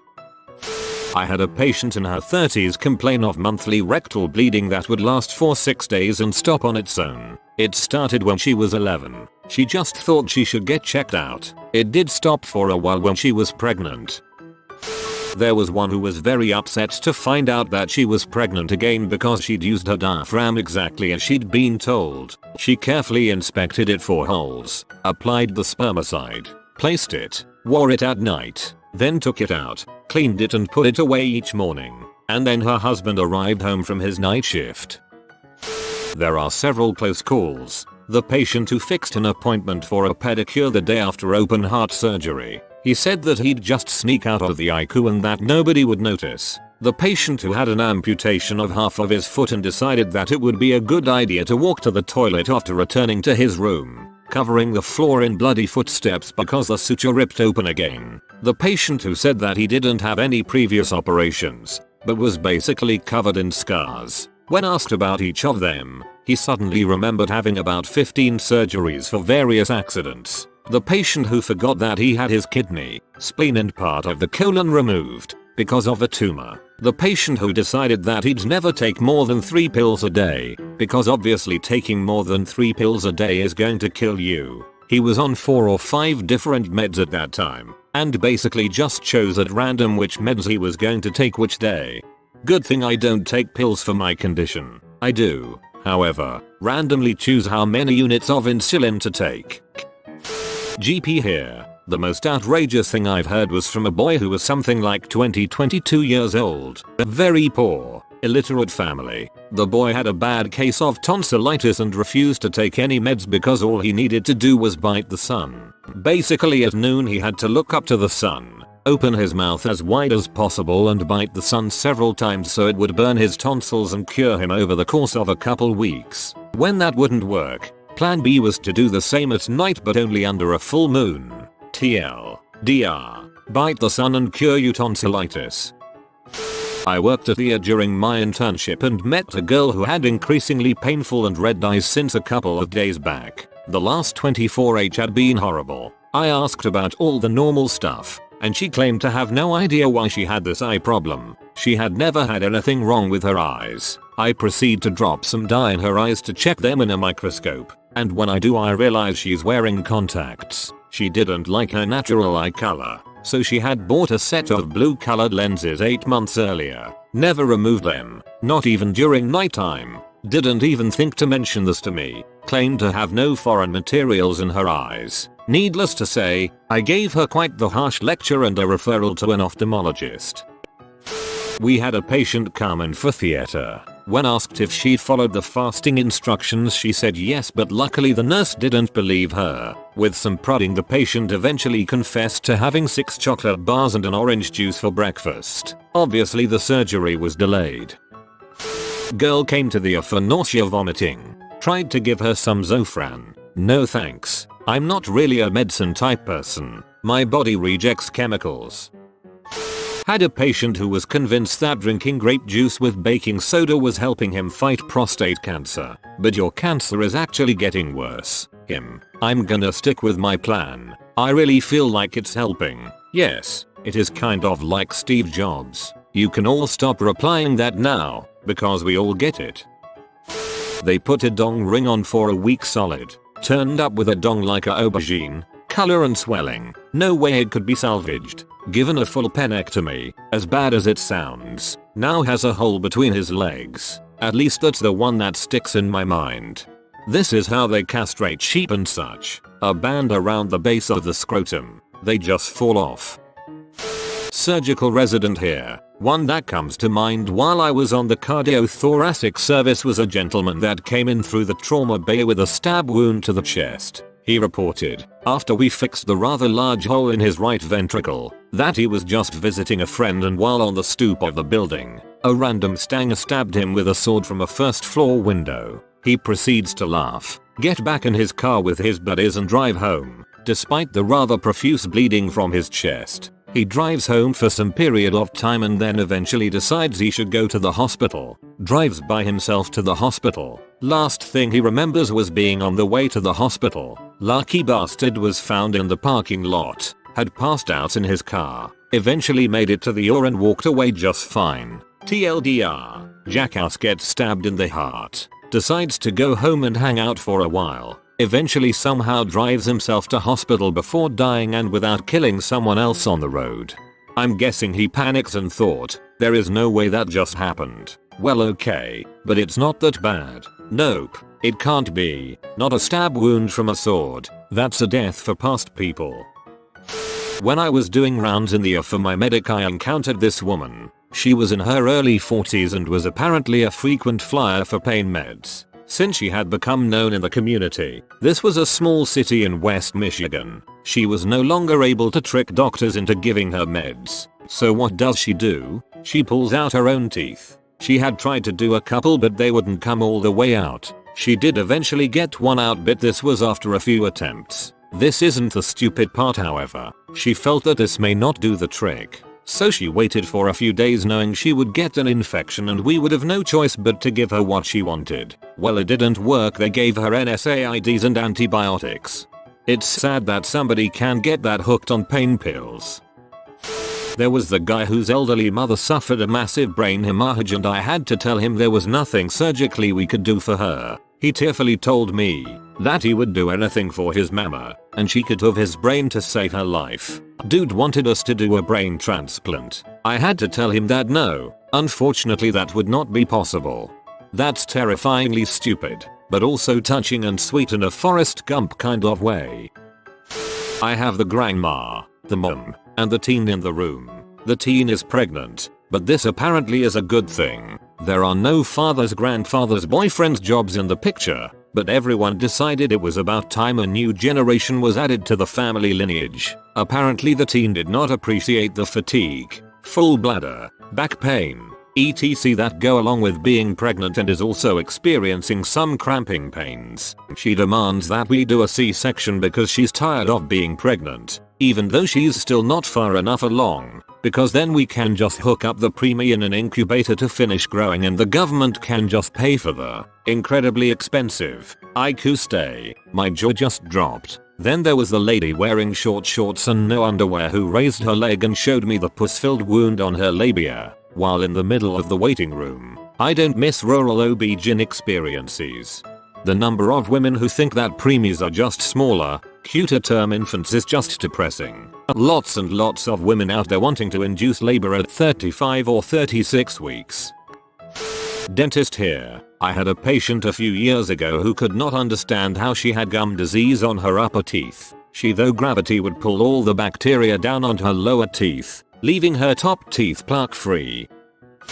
Turns out using cement as a DIY cast for your broken, but not reset, leg is a bad idea. Turns out the chemicals in the cement irritate and dissolve your skin. He became septic and almost died by the time he presented for medical care. Emergency medicine, preventing natural selection one stupid person at a time. When I was a teenager I for some reason thought it would be a good idea to mix up a small amount of concrete in a bucket with my hand. Because, you know, finding a stick or something is so hard. It turns out that gravel is abrasive and cement is very caustic. This is not something I did the second time. I had a patient who came to the emergency department vomiting so much I had to admit him for intravenous fluids. I took the usual history, including what he'd eaten recently, nothing out of the ordinary. A few hours later, he calls me over. "Doctor, I did eat some chicken and rice earlier. My girlfriend made it yesterday and we left it in the pan on top of the stove overnight, and I ate it this afternoon. This was in a July heat wave. Do you think that could have been it?" Yes, I do. Size, we had a little talk about food hygiene. Had to comment here. My husband doesn't get why I don't eat food from his grandparents. They keep food cold by sticking it in the back room. Leaves bags open. Chicken, soup and other foods are left out all day night to be eaten by whoever. I've seen chicken out for 2 days in the summer. Nope. During a fellowship in oncology, I had a nurse call me downstairs to discuss a patient. He was on a phase 1 clinical trial and we needed to check trough values to see what his dose limit would be. We started out at 10 mg in the form of 2.5 mg x4 tablets so his dose could be modified without redispensing. Well, he could not comprehend the amount of pills he needed to take. Just did not understand that he needed to take only 4 every day and he had a month's supply. We had to physically withhold his medication and have him come to the infusion center every day to take his medication because he would have otherwise overdosed and died. How hard is it to understand you take 4 tablets a day? Patient in a delirious state attempted to pull his Foley catheter, the kinds that swell up at the end to stay inside the body, out of his body, forcefully. Needless to say, he was pee blood for a while from all the damage to his internals. Forgot to point out he was in a delirious state from not taking his blood sugar medication. That's what makes it dumb. I went into a room once just to talk about diet and I had a guy who was losing his crap, yanking, yelling he is going to pull his Foley out. I've never booked it to a nurse faster. We had a woman that went through 3 hospitalizations for diabetic ketoacidosis in 6 weeks. Her glucose was up to 1100. Her explanation is that she didn't like her endocrinologist, so she refused to go back. Optometrist here. Had a guy come in for a glasses exam for the first time in 10 years and I discovered he had full-blown glaucoma going on and I asked him if I could run a test to help confirm. He got super angry with me and demanded his prescription. I said, "I'll give that to you, but I need to prescribe you medicine to help save your sight." His response was, "Well, if the good Lord wants me to lose my sight, then who am I to stop him?" I made him sign a waiver and he left. I've never been so frustrated at a patient. I hope he doesn't kill someone on the road one day.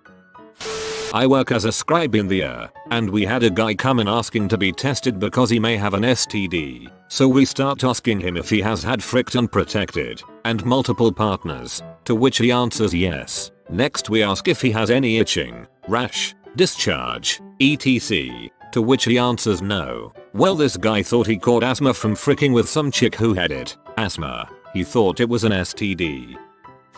I had a girl come to the for lady bit spotting and abdominal cramping. She had just started her first physical relationship and had taken Plan B every day for 5 days because she was worried about getting pregnant. They used condoms and she was already on the birth control. Had a 70-year-old female come in with a broken rib and clavicle after falling. Tells me her only medications are insulin and Tums. While taking her history she seems off. She's acting confused. Her voice is deep. Her face is swollen and she's been having balance problems. Textbook hypothyroidism. Turns out she had her thyroid removed a year ago. When I asked her if she was taking any medications for that, she tells me yes, the Tums. I need the calcium for my thyroid. Where she came up with the idea that Tums were a great substitute for your thyroid, I will never know. Needless to say, she left with a new Synthroid RX. She probably confused thyroid with parathyroid. As a med student, myself and another student took a history from a guy who drank several 10+ cups of tea a day with 6 sugars in each one for my thirst and had 6 meals a day of 4 bacon sandwiches with butter for the energy. That's all he had every day. That's it. He couldn't understand why his heart disease wasn't getting better, why he'd put on weight, why he was now showing high blood sugar and was borderline diabetic. Seriously guys, anyone saying but bacon isn't bad food or whatever, I never said it was. Read what I posted, especially the bit where I said that's all he had every day. That's it. Because if you can't process that with the rest of what I've said, I think you're in danger of becoming a patient mentioned in threads like this. I, too, cannot understand why he is borderline diabetic. Our leg necrotic with maggots has been this way for 30 days. Wrapped t-shirts around the leg, and when the outer layer was soaked with pus they threw another one on top. He finally called 911 for shortness of breath. He died from septic shock. My breath smells like trichomonas. PT gets told she required urgent surgery after a sharty home birth. Give her instructions including nothing to eat. Walk in to bring her to the OR and she's scarfing down Burger King. Tries to hide it after she sees me. PT is informed to begin taking Eliquis immediately. Anticoagulant. They just got a cardiac stent placed and told the risks of delaying taking that medication. The pharmacy was out of it for the weekend. She comes in 3 days later with the same chest pain as before. I thought you fixed me. Is my doctor stupid? Am I? Had a girl in the year who got beer poured over her while at a party. She went to the bathroom to clean herself but didn't find anything to wash herself with, like a sponge or something. So she used the next best thing she found and meticulously scrubbed her boobs with steel wool. Steel wool. And our skincare addiction gets worried about facial scrubs. Anesthesia here. Self-inflicted gunshot to head. Brain dead. Organ procurement candidate. Family insist on giving him a brain transplant. They didn't comprehend that they could donate his organ. They truly thought that we could give him a new brain, with science and crap. While in nursing school I had a patient who had wounds on his leg and refused wound care because hospitals are clean and you can't get an infection in a hospital. He refused even after having me, and then my instructor explained to him about hospital acquired infections and the need for wound care. Not a doctor, but as an army medic, I have had some dumb patients. One of the first guys I treated got really bad road rash from a motorcycle crash and decided to treat it himself by pouring whiskey on it. By the time he came to the medics, it was pretty bad and I had to do debridement with a scrub brush, basically scrubbing the bad parts off with plastic bristles. He was in a lot of pain and I was trying not to laugh at him. A lot of people don't respect medics at all, even when we are very good at our jobs. One guy came in with fluid-filled bumps on a red base around his mouth, textbook herpes. I asked him if it was his first herpes outbreak and he started yelling at me for saying he had herpes. He refused to listen to anything else I said and asked for the PA, who took one look at him and asked if it was his first herpes outbreak. We once had a guy who had the tip of his finger amputated. His first question was, "Will this grow back?" One guy had a sore back, and while I was doing the physical exam, he said, "Doc, my spine is curved." It wasn't. That's why my nose is crooked. Medics all have lots of fun stories.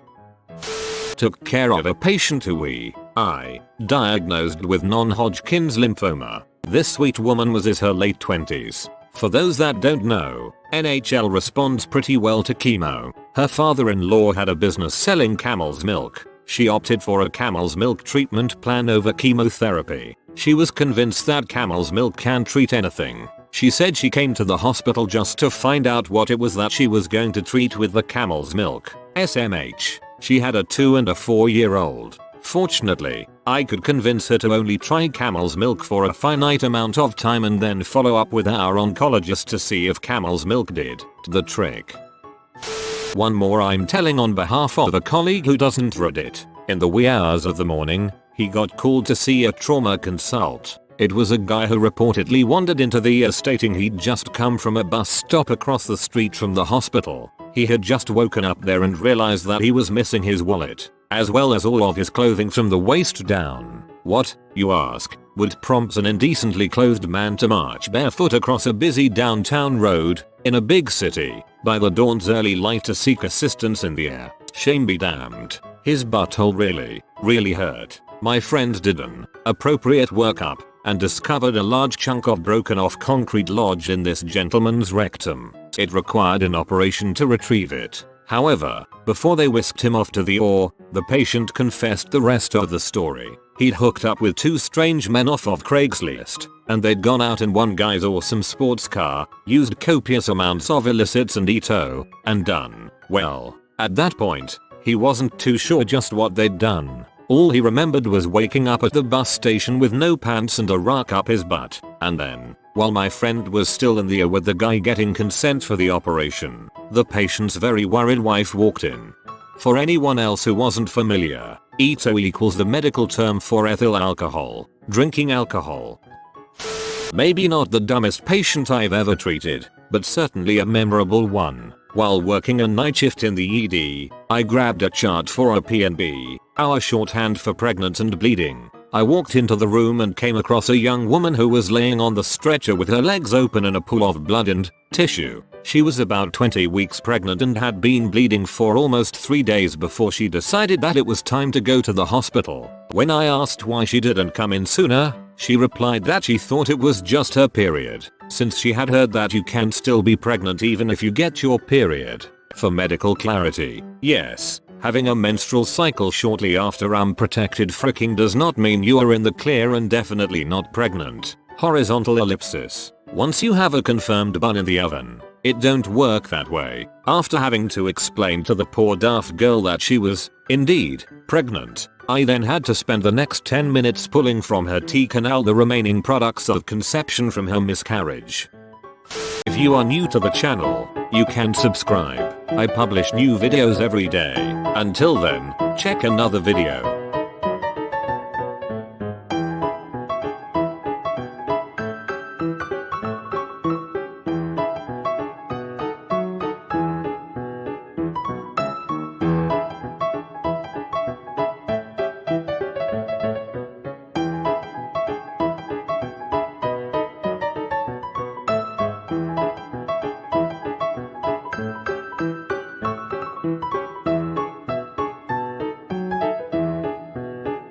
Bye for now.